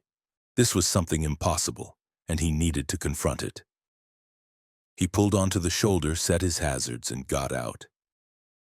He stood at the back of his trailer, watching as the other truck approached. It slowed as it neared him, crawling along at maybe 5 miles per hour. As it drew level with Daniel, he could see into the cab clearly in the light from his own truck's hazards. There was someone in the driver's seat now. Someone who looked exactly like Daniel. Same face, same expression, same posture. The figure turned its head and looked directly at Daniel, making eye contact, and smiled. The truck accelerated, pulling ahead. Daniel watched as it drove away, disappearing into the darkness. He stood there on the shoulder of Interstate 84 in the middle of the night in Utah, shaking, uncontrollably trying to process what he had seen. His phone rang. Dispatch. Daniel answered. Hello? Daniel, we've got a problem. We just received a call from the distribution center in Boise. They say your truck arrived and the load was delivered. That's impossible. I'm still in Utah. I haven't reached Boise yet. I'm looking at the delivery confirmation right now. It's signed, time-stamped, everything. The signature looks like yours. It's not mine. I'm nowhere near Boise. Daniel, where exactly are you? I'm on the shoulder of 84 near Tremonton. I've been dealing with this duplicate truck, and now you're telling me it somehow delivered my load. There was a long silence on the other end. Daniel, I'm going to ask you a question, and I need you to answer honestly. Have you been taking any medications? Have you been drinking? No, I'm sober. I'm not on drugs. Something impossible is happening, and I need you to believe me. I want to believe you, Daniel, but what you're describing doesn't make sense. According to our records, your load was delivered on time. According to your GPS, you're exactly where you say you are. Those two things can't both be true. Check the Boise distribution center. Ask them what the truck looked like that delivered the load. Ask them what the driver looked like. Okay, I'll do that. In the meantime, I need you to come back to Phoenix. Don't go to Boise. Just turn around and come back to headquarters. We need to figure out what's going on. Daniel agreed and hung up. He got back in his truck and continued driving, not back to Phoenix, but forward, toward Boise. He needed to see for himself. He needed to know what had happened. He reached Boise at noon the next day. He drove to the distribution center where his load should have been delivered. He talked to the receiving manager. "I'm Daniel Kowalski. I was supposed to deliver a load of construction materials here." "You already did," the manager said, confused. "You were here yesterday evening, don't you remember?" "That wasn't me." "What did the driver look like?" The manager described Daniel perfectly. Same height, same age, same physical characteristics. "It was definitely you. You signed the paperwork, unloaded the materials, and left. Is there a problem?" Daniel felt dizzy. "Can I see the paperwork?" The manager pulled up the delivery confirmation on his computer and turned the screen toward Daniel. The signature was Daniel's, perfect in every detail. But Daniel hadn't signed it. He had been hundreds of miles away when this delivery was supposedly made. Daniel left the distribution center and sat in his truck in the parking lot staring at nothing. What had happened was impossible. A duplicate of his truck, driven by a duplicate of himself, had somehow completed his delivery while he was still en route. His company's GPS showed him driving the entire time. The duplicate couldn't have gotten to Boise before him unless it had somehow traveled faster than physically possible, or unless time and space worked differently for it than they did for Daniel. Daniel never figured out an explanation. His company was confused and suspicious, but eventually accepted that the load had been delivered and paid him for the run. Daniel took a month off trying to process what had happened. When he went back to work, he requested only short-haul runs, local deliveries where he never had to drive long distances on empty highways. Because Daniel knows now that the roads contain duplicates, mirrors, things that copy travelers and fulfill their purposes in ways that violate every law of physics and logic. He knows that somewhere out there a version of himself is still driving, completing deliveries, living his life in parallel. And he wonders what happens when the duplicate decides it doesn't need the original anymore, when it decides to replace Daniel completely. He wonders if it's already happened, if he's actually the duplicate and the real Daniel is somewhere else, wondering the same thing. And that uncertainty, that fundamental question about his own reality, haunts him every single day. Story 7. The Facility. Robert Hayes had been transporting chemicals and industrial materials for 11 years. He had all the necessary certifications, hazmat endorsements, and security clearances required for the specialized work. In November of 2022, Robert received an unusual dispatch. He was to pick up a sealed container from a facility in rural Colorado and transport it to another facility in rural Washington. No details about the contents were provided, which wasn't entirely unusual for classified materials, but the paperwork had more restrictions than normal. No stops except for fuel, no overnight parking, no communication about the cargo with anyone. Complete the delivery within 48 hours. The pay was excellent, triple Robert's normal rate. He accepted the job and drove to the Colorado facility to pick up the container. The address led him deep into the mountains on increasingly small roads until he finally arrived at what looked like an old mining operation. There were several buildings, fencing with barbed wire, security cameras, and a guard post at the entrance. Robert pulled up to the gate and showed his credentials. The guard checked his paperwork, made a phone call, and waved him through. Robert drove into the facility and followed signs to a loading dock at one of the larger buildings. Two men in hazmat suits were waiting with a container about 8 feet long, 4 feet wide, and 4 feet high. It was made of reinforced steel, unmarked except for a hazard symbol Robert didn't recognize. The men loaded the container onto Robert's flatbed trailer and secured it with chains. One of them handed Robert a sealed envelope. "Don't open this until you reach Washington," the man said, his voice muffled by the hazmat suit. "The delivery address is inside. Don't try to open the container. Don't let anyone else near it. If you have an accident, call the number on the envelope immediately. Don't call 911. Call the number on the envelope, understand?" Robert nodded. What am I transporting? Nothing that will harm you as long as you follow instructions. Just drive, make your delivery, and don't ask questions. Robert signed the paperwork and left the facility. As he drove away, he checked his mirrors and saw the two men in hazmat suits watching him go. Something about the whole situation felt wrong, but Robert had transported classified materials before. Sometimes you just had to trust the process and follow instructions. He drove north through Colorado and into Wyoming. Traffic was light, weather was holding, everything seemed fine. The container sat on his flatbed, secured and silent. Robert tried not to think about what might be inside. Chemicals, probably. Some kind of toxic material that required special handling. That would explain the hazmat suits and the restrictions. At 8 p.m., Robert stopped for fuel at a truck stop in Casper, Wyoming. He filled his tank, used the restroom, and grabbed coffee and a sandwich. He was back on the road within 30 minutes as instructed. The sun had set and darkness covered the landscape. Robert drove through the night, his headlights cutting through the blackness mile after mile of empty highway. At 2 in the morning, somewhere in Montana, Robert noticed a smell. It was faint at first, barely noticeable. Chemical, acidic, like burning plastic mixed with something organic. Robert checked his mirrors, looking at the container on his flatbed. In the dim illumination from his running lights, everything looked normal. The chains were secure, the container was intact.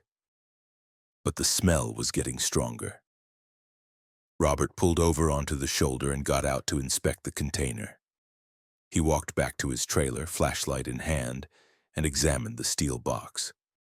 There were no visible leaks, no damage, no indication that anything was wrong. But the smell was definitely coming from the container. It was stronger here, making Robert's eyes water. He remembered the instructions. If there was a problem, call the number on the envelope. Robert returned to his cab and opened the sealed envelope. Inside was a single sheet of paper with a Washington State address and a phone number. Robert dialed the number. A man answered immediately as if he had been waiting for the call. "This is Control. Identify yourself." "This is Robert Hayes, driver for cargo shipment C74. I've got a situation." "Describe the situation." "There's a smell coming from the container. Chemical smell getting stronger. No visible leaks, but something's wrong." There was a pause. Robert could hear typing in the background. "What's your current location?" Robert checked his GPS and gave his coordinates. More typing. "Okay, Robert, listen carefully. The smell is normal. It's a byproduct of the contents reacting to temperature change. It's not dangerous as long as the container remains sealed. Just continue your delivery. The smell will dissipate once you're moving again." "You're sure it's safe?" "The container is designed to handle the contents. As long as you don't open it and you make your delivery on schedule, everything will be fine. Keep driving." The line went dead. Robert sat in his truck, staring at the phone. The smell was still strong, seeping into his cab now, making his head hurt. But the man on the phone had said it was safe. Robert started his engine and pulled back onto the highway. The smell did dissipate as he drove, just as the man had said it would. By the time Robert crossed into Idaho at dawn, the air was clear again. Robert felt relieved. Maybe this was just a routine transport after all. Just materials that smelled bad when they heated up or cooled down. He continued driving through Idaho, making good time. By noon, he was approaching the Washington border. The delivery address was in the Cascade Mountains, another remote location similar to the pickup site. Robert felt tired from driving through the night, but he was close now. Just a few more hours, and this job would be done. At 3 p.m., Robert turned onto a narrow road leading into the mountains. The pavement gave way to gravel after a few miles, and the road climbed steeply through dense forest. Robert's GPS showed him getting closer to the delivery address, but there were no signs, no indications that any kind of facility existed out here. Finally, after 30 minutes of driving on increasingly rough roads, Robert reached a clearing. There was a gate blocking the road, unmanned but equipped with a camera and intercom. Robert pulled up to the gate and pressed the intercom button. "Delivery," Robert said. The gate opened automatically. Robert drove through into a compound that looked like it had been abandoned for decades. Buildings stood in various states of decay, windows broken, roofs collapsed. Vegetation had overtaken much of the site, trees growing through cracks in the pavement, vines covering walls. Robert felt his unease returning. This didn't look like an operational facility. It looked like something that had been shut down long ago. But there were fresh tire tracks in the mud, and some of the buildings showed signs of recent activity. Doors that looked newly installed, windows that had been boarded up with fresh plywood, areas where the vegetation had been cleared away. Robert followed the tire tracks to what looked like the main building, a large concrete structure that might have been a warehouse. The loading dock was at the rear. Robert backed his truck up to the dock and set his brakes. He climbed out, expecting someone to meet him. Nobody came. The loading dock was empty, dark. Robert walked up to the dock and peered into the building through an open door. Lights were on inside, fluorescent fixtures humming overhead, illuminating a large, empty space. No people, no equipment, nothing. "Hello?" Robert called. His voice echoed. No answer.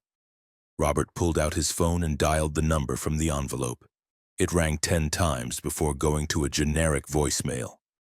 He hung up and tried again. Same result. Nobody was answering. Robert stood on the loading dock, uncertain what to do. His instructions were to deliver the container, but there was nobody here to receive it. He couldn't just leave it and drive away. That violated every protocol for hazardous material transport. As Robert was debating his options, he heard a vehicle approaching. A black SUV emerged from the forest, driving fast, kicking up mud as it skidded to a stop near Robert's truck. 2 people got out, a man and a woman, both wearing civilian clothes but moving with military precision. The man approached Robert. "You're the driver?" the man asked. "Yeah, Robert Hayes. Are you here to receive the cargo?" "We are. We apologize for the delay. We were monitoring a situation and couldn't get here earlier." The man gestured to the woman who climbed onto Robert's trailer and began inspecting the container. "Any problems during transport?" "There was a smell around 2 a.m. I called the number. They said it was normal." The man's expression darkened. "You called?" "That's what the instructions said. If there's a problem, call the number." "What did they tell you?" "That the smell was normal, a byproduct of temperature change. They told me to keep driving." The man and woman exchanged a look that Robert couldn't interpret. The woman pulled out some kind of scanning device and waved it around the container. She checked the readout and shook her head. "It's empty," she said. "What?" Robert felt his stomach drop. "That's impossible. I picked it up yesterday in Colorado. It's been on my truck the whole time." "The container is empty," the woman repeated. "Whatever was inside is gone." The man turned to Robert and his expression was grim. "Mr. Hayes, I need you to tell me everywhere you stopped. Every single stop, no matter how brief." Robert's mind was racing. "I only stopped twice. Once for fuel in Casper, once on the shoulder in Montana when I smelled the chemical smell." "How long were you stopped in Montana?" "Maybe 10 minutes. I got out, inspected the container, called the number, then got back on the road." "Did you see anyone? Any other vehicles?" "No. It was the middle of the night. I was alone." The man pulled out a phone and made a call, walking away from Robert so he couldn't hear the conversation. The woman climbed down from the trailer and approached Robert. "Mr. Hayes, I need to ask you some questions. Did you notice anything unusual during your drive? Anything at all?" "Just the smell." And when I stopped in Montana, I thought I heard something. What kind of something? Robert tried to remember. In the moment, he had dismissed it as wind or maybe an animal. But now, thinking back, it had sounded like tapping, like someone tapping on metal from inside the container. Maybe tapping. I'm not sure. I thought it was just the container cooling down. The woman's expression suggested she didn't believe that explanation. Mr. Hayes, what was in the container wasn't cargo, it was a containment system. Something was being held inside, something that shouldn't have been able to escape. The fact that it's gone means we have a serious problem. What kind of problem? The woman looked at Robert for a long moment, as if deciding how much to tell him. The kind where you need to go into protective custody until we figure out what happened and whether you're at risk. At risk from what? From whatever escaped from that container. Because if it opened from the inside, that means it's intelligent, it's resourceful, and it knows you were the one transporting it. And history suggests that things like this don't appreciate being imprisoned. Robert felt cold fear flooding through him.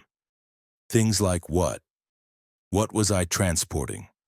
I can't tell you that, but I can tell you that you need to come with us now. Leave your truck, leave everything, we'll take care of it. You need to be somewhere safe. Robert wanted to argue, wanted to demand answers, wanted to refuse. But the seriousness in the woman's voice, the fear barely concealed beneath her professional demeanor, convinced him that she was telling the truth. Whatever had been in that container, it was dangerous enough that trained operatives were scared of it. Robert went with them. They drove him to another facility, this one clearly operational, with multiple buildings and armed security. They put him in a room that looked like a hotel room but had no windows and a lock on the outside of the door. They told him to wait, that someone would come talk to him soon. Robert waited for 3 days. People brought him food and water. No one answered his questions. On the 3rd day, the woman from before came to his room. She sat down across from him and said, "We found it." Found what? The entity that escaped from the container. It was hiding in the forest near the facility. We've recaptured it. What was it? I still can't tell you the specifics, but I can tell you that you're no longer in danger. The entity doesn't remember you. It doesn't have clear memories of its transport, so there's no reason for it to seek you out. That's supposed to make me feel better? It's the best I can offer. You're free to go. Your truck has been moved to a secure location. We'll return it to you once it's been decontaminated. In the meantime, you'll receive full payment for the delivery plus a substantial bonus for your cooperation. She slid an envelope across the table. Inside is a non-disclosure agreement. Sign it. Never speak about this job to anyone. Forget it happened. Robert signed the agreement. They returned his truck a week later. He inspected it thoroughly. Everything looked normal. But there was a smell that lingered. That same chemical smell he had noticed in Montana. It never completely went away. Even after professional cleaning, Robert could still detect it faintly, especially on cold nights. Robert went back to work, but he never accepted another classified cargo job. He stuck to conventional freight, loads he could see and identify. Because Robert knows now that there are things being transported on America's highways that shouldn't exist. Entities contained in steel boxes hidden from public knowledge. And he knows that sometimes those containers fail and those things escape, and ordinary people like him are put at risk without ever understanding the danger. The worst part is not knowing what he transported, what escaped, what was recaptured. Because ignorance doesn't provide safety. It just means that if Robert ever encounters that entity again, he won't recognize it until it's too late. Story 8. The Detour. Monica Chen had been hauling refrigerated goods for 17 years. She specialized in cross-country food transport, keeping perishables at the perfect temperature from coast to coast. In April of 2023, Monica picked up a load of frozen seafood in Portland, Maine, bound for San Francisco. It was a standard transcontinental run, one she had done variations of hundreds of times. 5 days of driving, strict temperature monitoring, deliver the goods before they spoiled. Monica left Portland at dawn on a Tuesday. The weather forecast looked good across the country, no major storms in her path, clear sailing.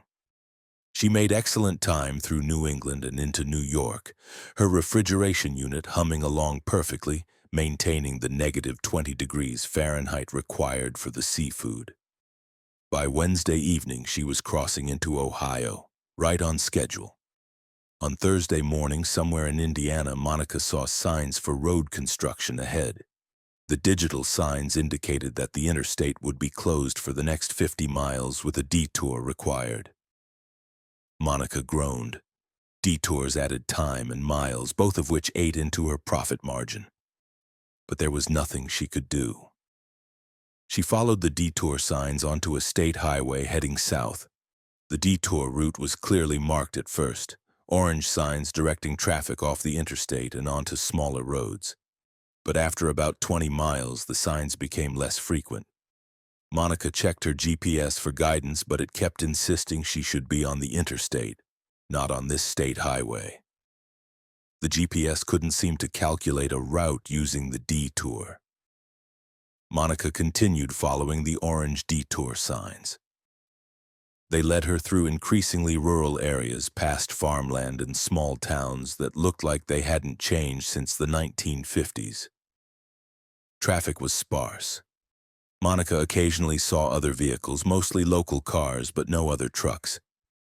The detour seemed to be routing commercial traffic somewhere, different from passenger vehicles. After an hour of following detour signs, Monica realized she should have been back on the interstate by now. 50 miles of closure shouldn't require a detour this long. She pulled over in a small town and checked her paper atlas, the old-school backup that many truckers still carried. According to the atlas, the road she was on shouldn't exist. There was a state highway with a similar number, but it was 100 miles south of where Monica's GPS said she was. Monica felt the first stirrings of unease. She tried to get her GPS to recalculate, but it just kept showing her in the middle of nowhere off any mapped roads. Her phone had no signal. She was lost, genuinely lost in an age where GPS was supposed to make that impossible. She got out of her truck and approached a local woman who was walking down the sidewalk. "Excuse me, I'm trying to get back to I-70. Can you give me directions?" The woman looked at Monica with confusion. "I-70? I don't know what that is, dear." "The interstate. The big highway. I got detoured off it and I'm trying to get back." "There's no interstate near here. The nearest big highway is Route 30, and that's 20 miles north." Monica felt a chill.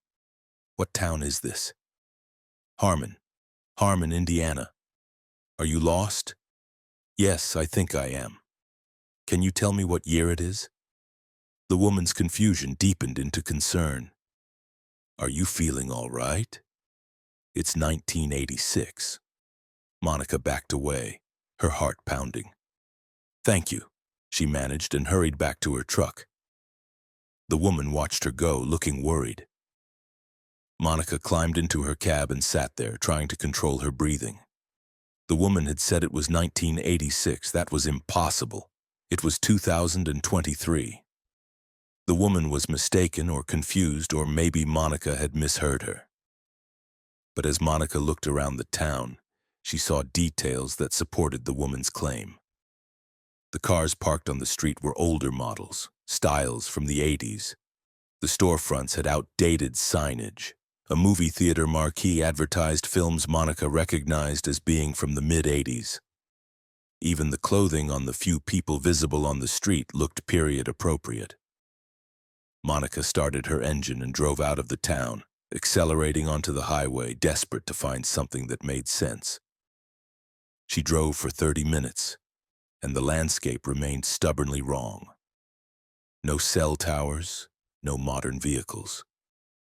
Even the road itself looked different, the pavement older, the lane markings faded.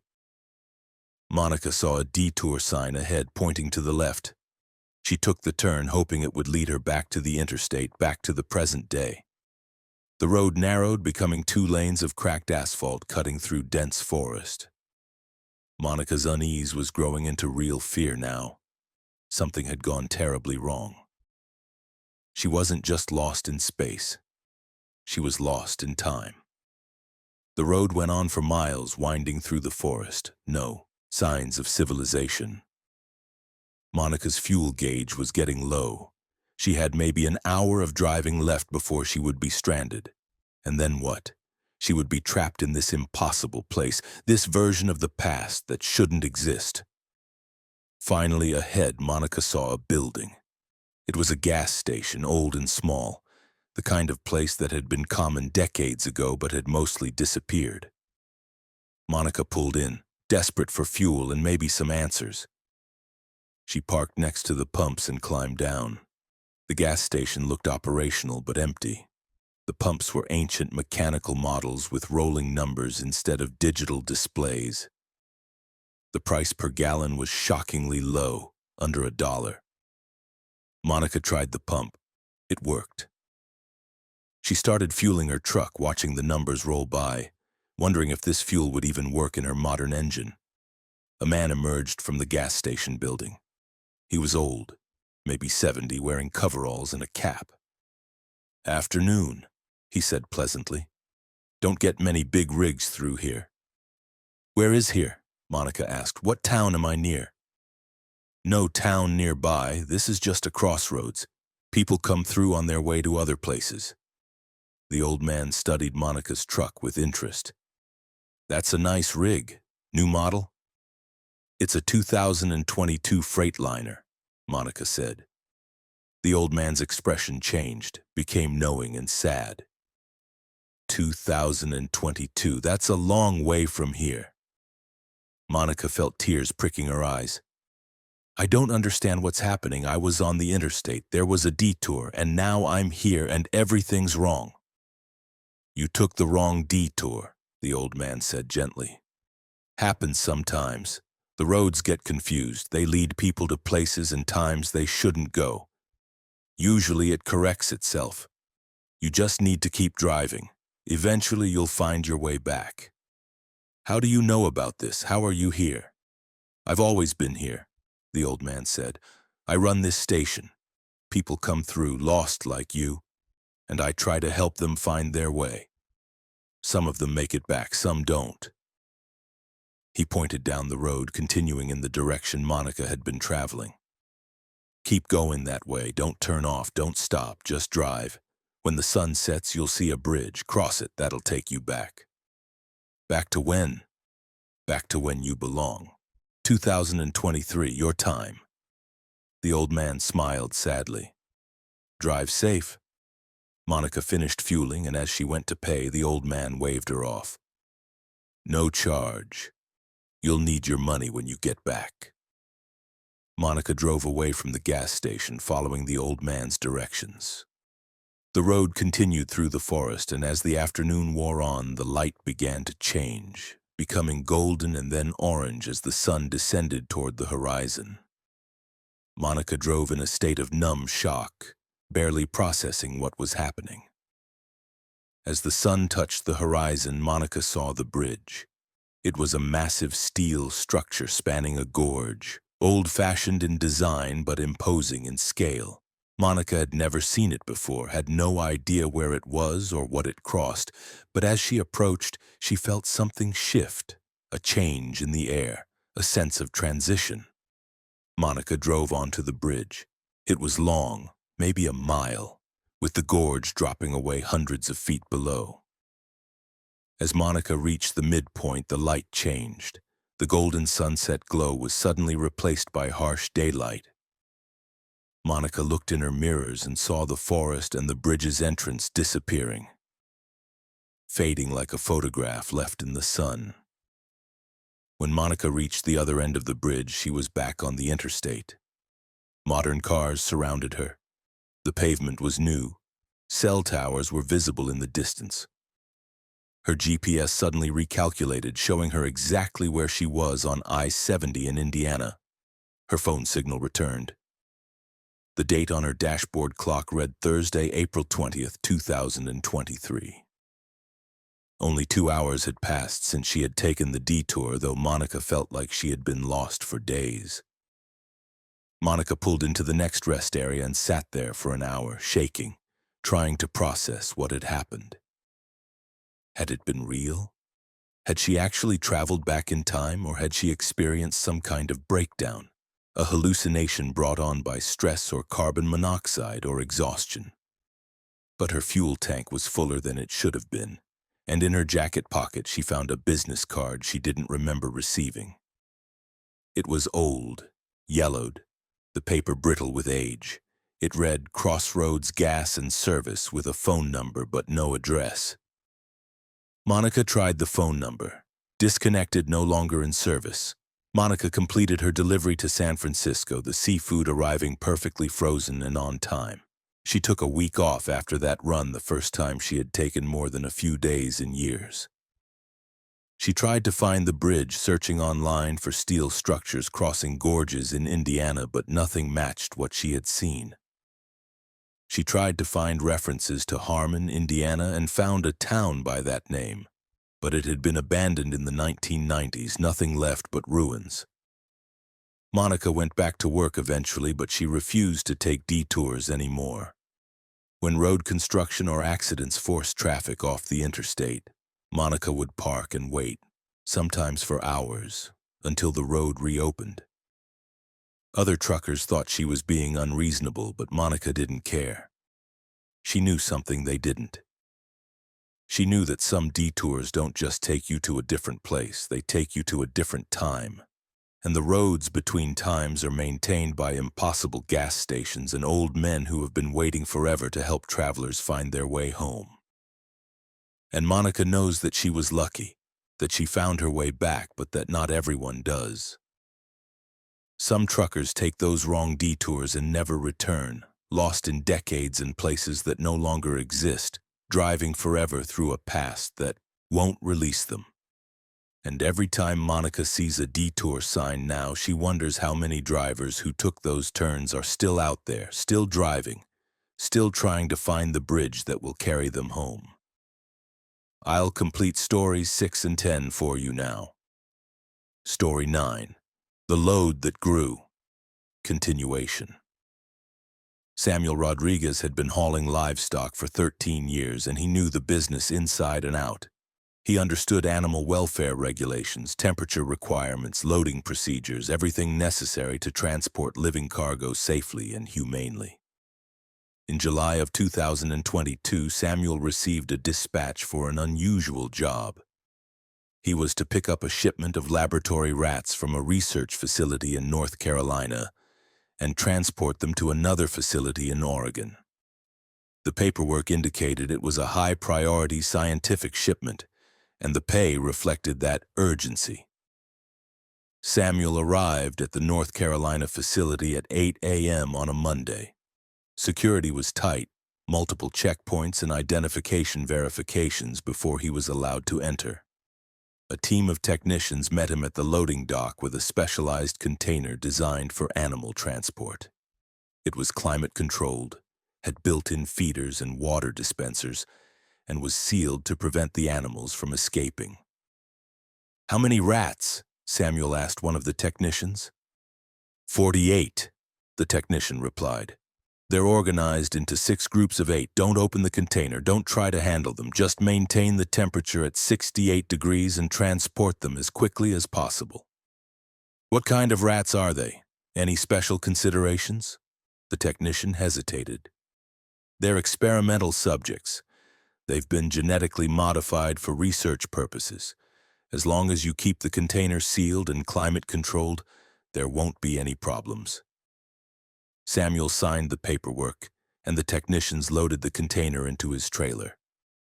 Samuel could hear faint squeaking from inside, normal rat sounds.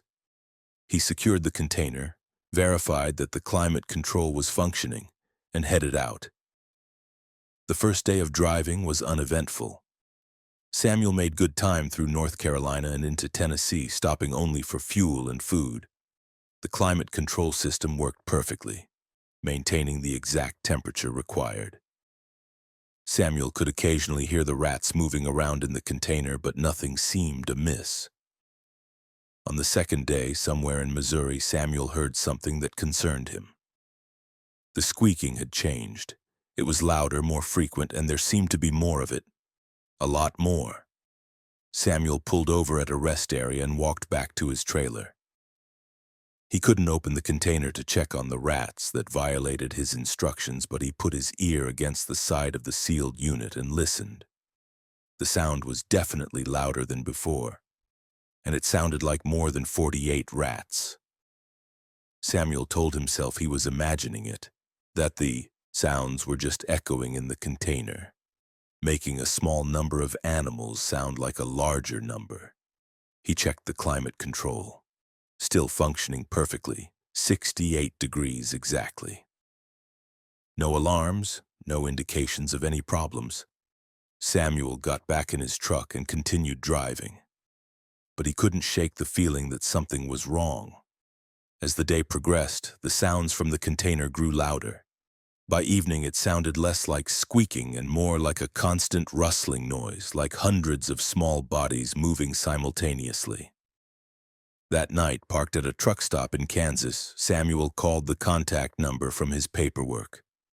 A woman answered. "This is Dr. Morrison." "Dr. Morrison, this is Samuel Rodriguez, the driver transporting the rats from North Carolina. I think there might be a problem with the shipment." "What kind of problem?" "The sounds from the container have changed. It's much louder than it should be. It sounds like there are more animals than there should be. A lot more." There was a long pause. Samuel could hear typing in the background. "Mr. Rodriguez, what's the temperature reading on your climate control?" Samuel checked. 68 degrees. Exactly as specified. "And you haven't opened the container?" "No, ma'am. I followed all instructions." More typing. "Mr. Rodriguez, I need you to stop driving immediately. Park somewhere safe and do not leave your vehicle. I'm dispatching a team to your location." "What are your coordinates?" Samuel gave his location at the truck stop. "Dr. Morrison, what's going on? What's wrong with these rats?" "The rats you're transporting have been genetically modified with accelerated cellular regeneration. It was supposed to be useful for studying tissue repair and healing. But there was an unexpected side effect. The regeneration process sometimes triggers rapid reproduction.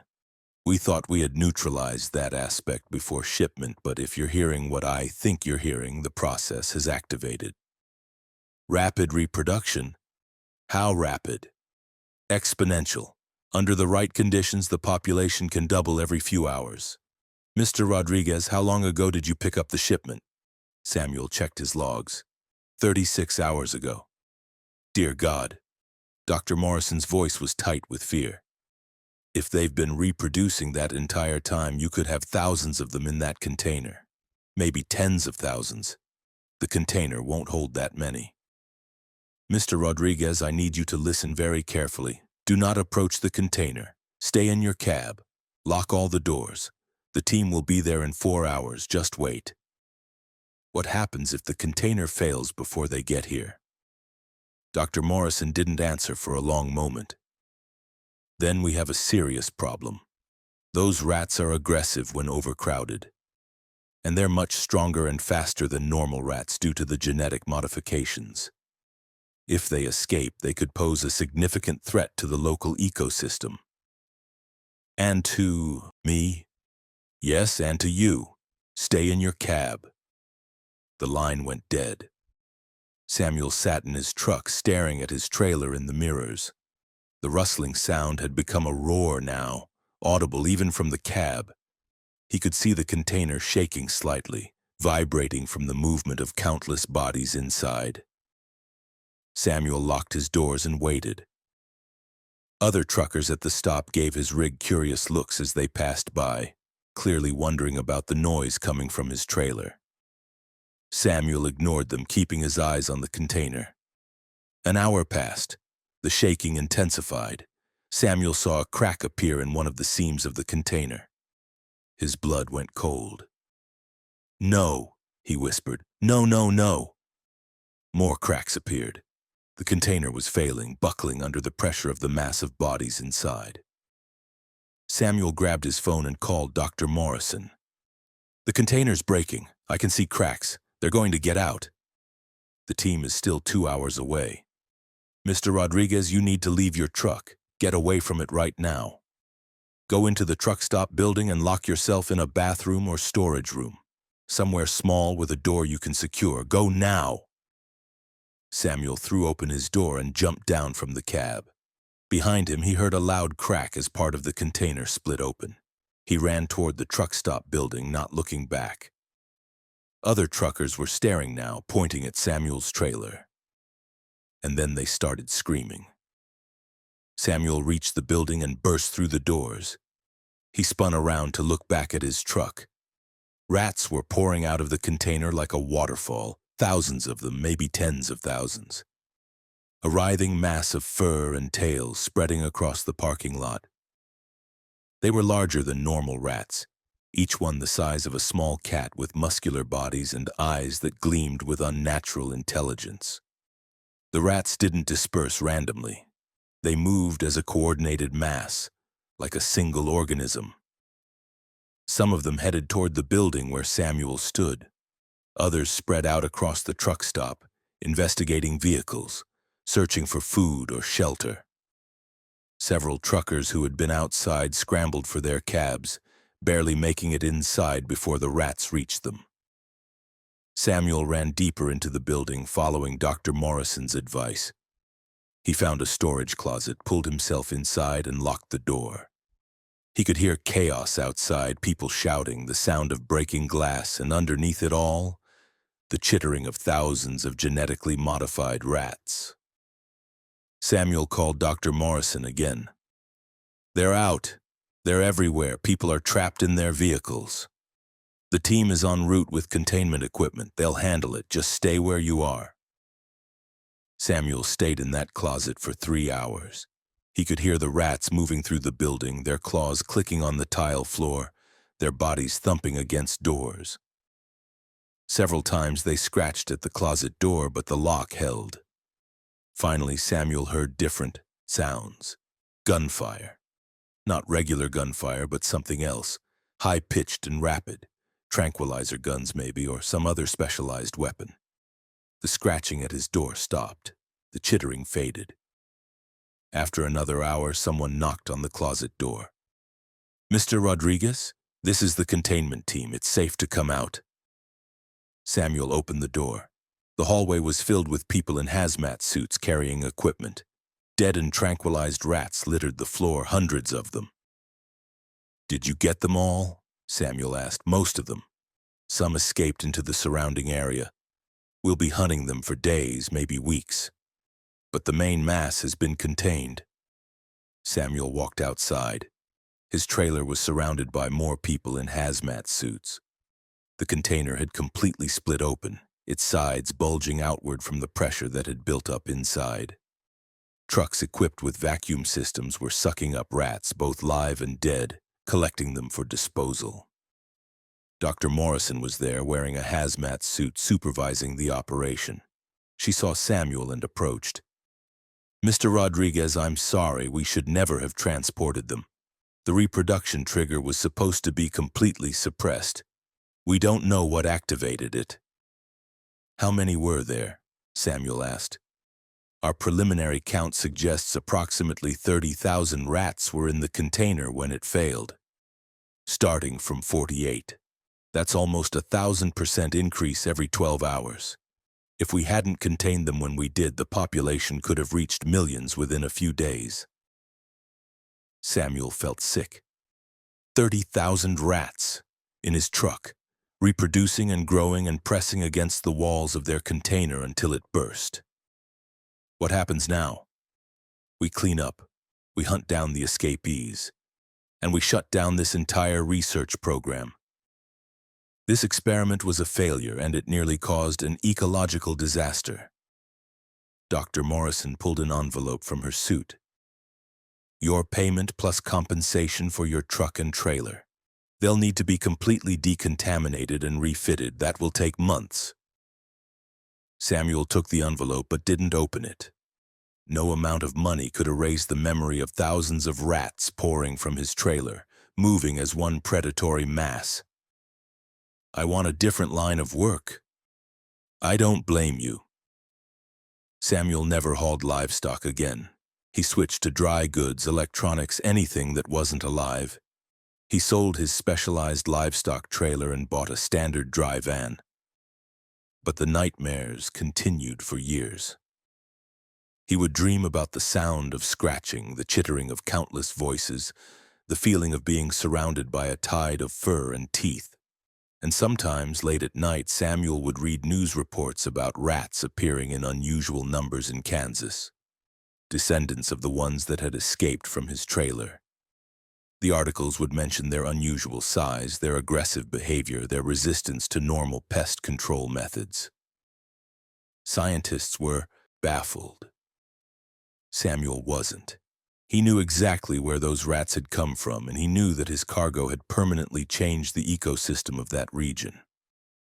Samuel knows now that some scientific experiments should never leave the laboratory, that some modifications to nature create monsters that can't be controlled. He knows that 48 rats can become 30,000 in less than 2 days if someone makes a mistake with their genetics.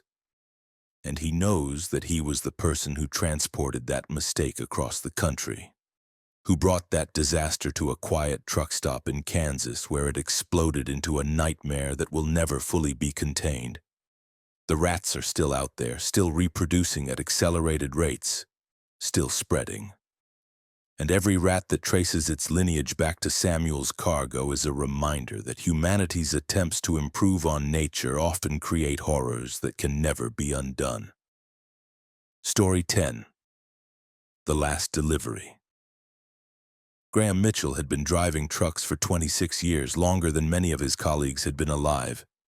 He had seen the industry change dramatically over those decades, from paper logs to electronic systems, from payphones to smartphones, from maps to GPS. In October of 2023, Graham decided it was time to retire. He was 62 years old, his knees hurt, his back ached, and he was ready to spend time with his grandchildren instead of staring at endless highways. He gave his company 6 months' notice and planned to finish his career with one last cross-country run. His final dispatch was almost poetic in its simplicity. Pick up a load of furniture in North Carolina, deliver it to Seattle. It was a route Graham had driven countless times over his career, familiar and comfortable. He loaded up on a cool autumn morning, the leaves just beginning to turn colors, and felt a mixture of sadness and relief. This would be the last time he performed these rituals, the last time he secured a load, the last time he performed his pre-trip inspection, the last time he pulled out onto the highway as a professional driver. The first 2 days went smoothly. Graham took his time, enjoying the drive rather than rushing to make maximum miles. He stopped at truck stops he had been visiting for decades, chatting with old friends, saying goodbye to people he might never see again. The weather was perfect, cool and clear, and the roads were relatively empty. It felt like the universe was giving Graham a gentle send-off. On the 3rd day, somewhere in Wyoming, Graham noticed something strange. The highway ahead of him seemed to shimmer like heat distortion, except it was autumn and not particularly warm. Graham slowed down, uncertain what he was seeing. As he drove closer, the shimmer intensified, and then suddenly the road changed. It wasn't the same highway anymore. The asphalt looked different, older, the lane markings faded. The surrounding landscape had shifted slightly, the mountains in different positions, the vegetation different species. Graham checked his GPS. It showed him exactly where he should be, on Interstate 80 in Wyoming. But what he was seeing didn't match. Graham had been driving long enough to know when something was fundamentally wrong. This felt like the stories he had heard from other truckers over the years. Stories about roads that didn't obey normal rules, about highways that led to impossible places. He had always dismissed those stories as exaggerations or the products of exhausted minds. But now he was experiencing it himself. He continued driving because stopping didn't seem like a better option. The road stretched ahead, familiar but wrong. Graham passed a mile marker. Then 10 minutes later, he passed the same mile marker again. He was looping, trapped in a section of highway that repeated endlessly. Graham picked up his CB radio. "Breaker, breaker, this is Old Timer on 80 in Wyoming. Anybody copy?" Silence, not even static. The CB was functioning, the lights were on, but there was no sound at all. Complete silence. Graham tried his cell phone. No signal. He tried his company's satellite communication system. No response. He was completely isolated, cut off from the outside world, trapped in a loop of highway that shouldn't exist. Hours passed. Graham drove that same section of road over and over, passing the same landmarks, the same mile marker, seeing the same mountains from the same angles. His fuel gauge didn't change. Time seemed to function strangely, his clock showing hours passing, but the sun remaining in the same position in the sky, perpetually afternoon. As Graham completed what must have been his 20th loop, he saw something new. There was a figure standing on the shoulder of the road ahead, a person just standing there watching the highway. Graham slowed as he approached. The figure was an old man, maybe in his 80s, wearing clothes that looked decades out of style. As Graham's truck drew level with the man, the figure raised his hand in a wave. Graham stopped. He rolled down his window. "You need help?" Graham called. The old man walked over to the truck. Up close, Graham could see that he looked tired, incredibly tired, like someone who hadn't slept in years. "Help? No. I don't think help is possible anymore, but company would be nice. I haven't talked to anyone in a very long time." "How long have you been out here?" Graham asked. "I don't know. Years, maybe. Time doesn't work right in this place. I stopped being able to track it after a while." The old man looked at Graham's truck with a sad smile. "You're a trucker. So was I. Is that how you ended up here?" "I don't know how I ended up here. I was just driving and suddenly the road changed. Now I'm stuck in a loop. That's how it happens. The road reaches out sometimes, grabs travelers, pulls them into these pocket spaces. I've been trying to figure out why. Best I can tell, it's connected to endings." "Endings?" "Transitions, changes. I was driving my last route before retirement when I got caught. Just like you, I'm guessing." "Your last run?" Graham felt his blood turn cold.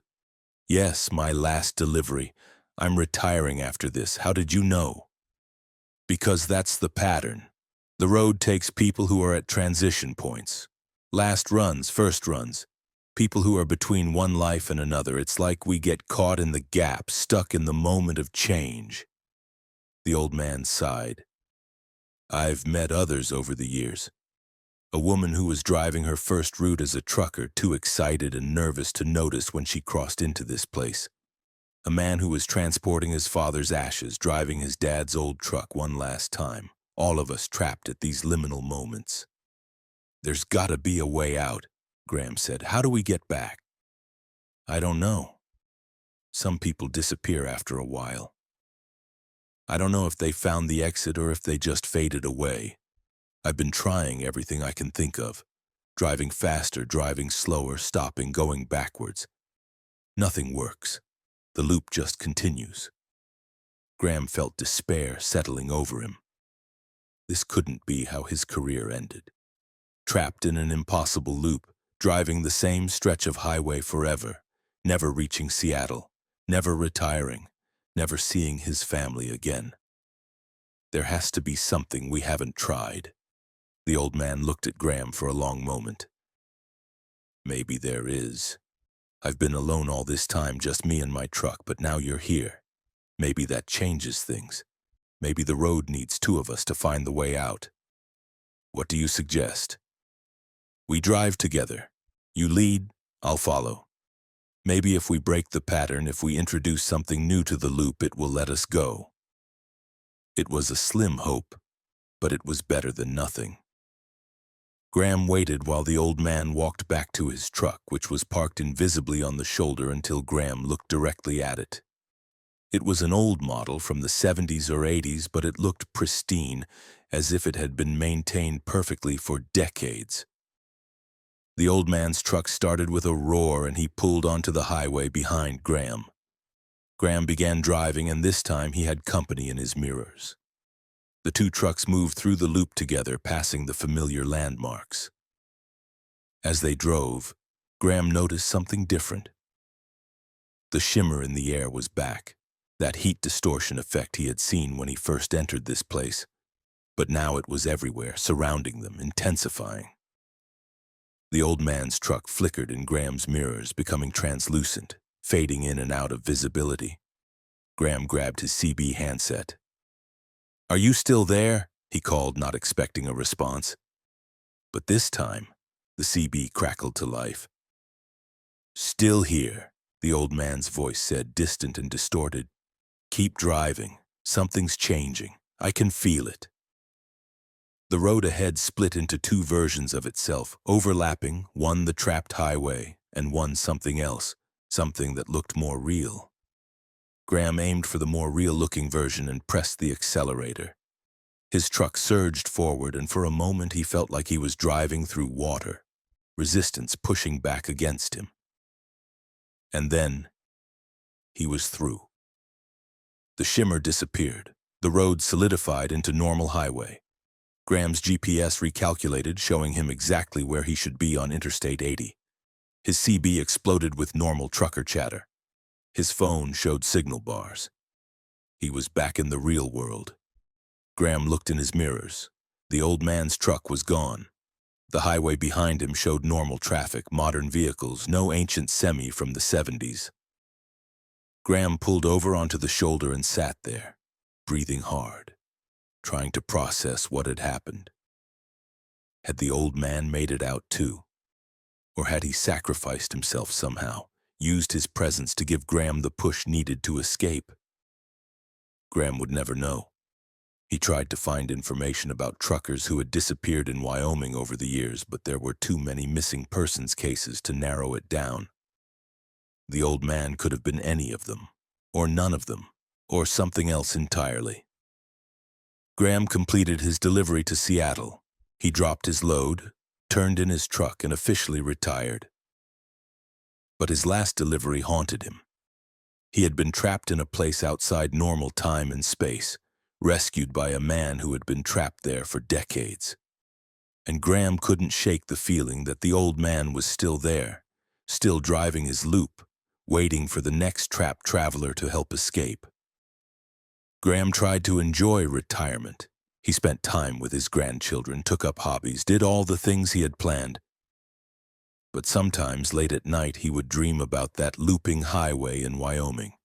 He would see the old man standing on the shoulder, waving, tired and sad and eternally trapped. And Graham would wake up feeling guilty that he had escaped while the old man remained behind. 6 months after his retirement, Graham made a decision. He couldn't leave the old man there. He rented a car and drove back to Wyoming, to the exact spot where he had entered the loop. He parked on the shoulder and waited, hoping the shimmer would appear again, hoping the road would reach out and grab him one more time. But it didn't. Hours passed and nothing happened. The highway remained normal, solid, real. Graham eventually gave up and drove home, accepting that some doors only open once, and once you escape, you can't go back through. But Graham knows the old man is still there, trapped in his eternal loop, driving the same miles over and over, waiting for another traveler to appear so he can help them escape. Graham knows that the road takes people at transitional moments and holds them in pockets outside of time. And he knows that his last delivery was actually 2 deliveries. The furniture he brought to Seattle, and the gift of escape he gave to himself using the old man's sacrifice. Graham lives with that knowledge every day. He wonders how many truckers are trapped in similar loops on highways across America, caught at moments of transition, driving endlessly through impossible spaces. He wonders if they ever escape or if they just fade away eventually, becoming part of the road itself. And he knows that if he could go back, if he could trade places with the old man and give him the chance to escape instead, he would do it in a heartbeat. Because Graham got to retire, got to see his grandchildren grow up, got to live the life he had planned, but the old man is still driving, still trapped, still waiting in that afternoon that never ends, on a highway that loops forever through the heart of Wyoming where time and space have forgotten how to behave. And that burden of knowledge, that guilt of escape, will stay with Graham Mitchell until the day he dies.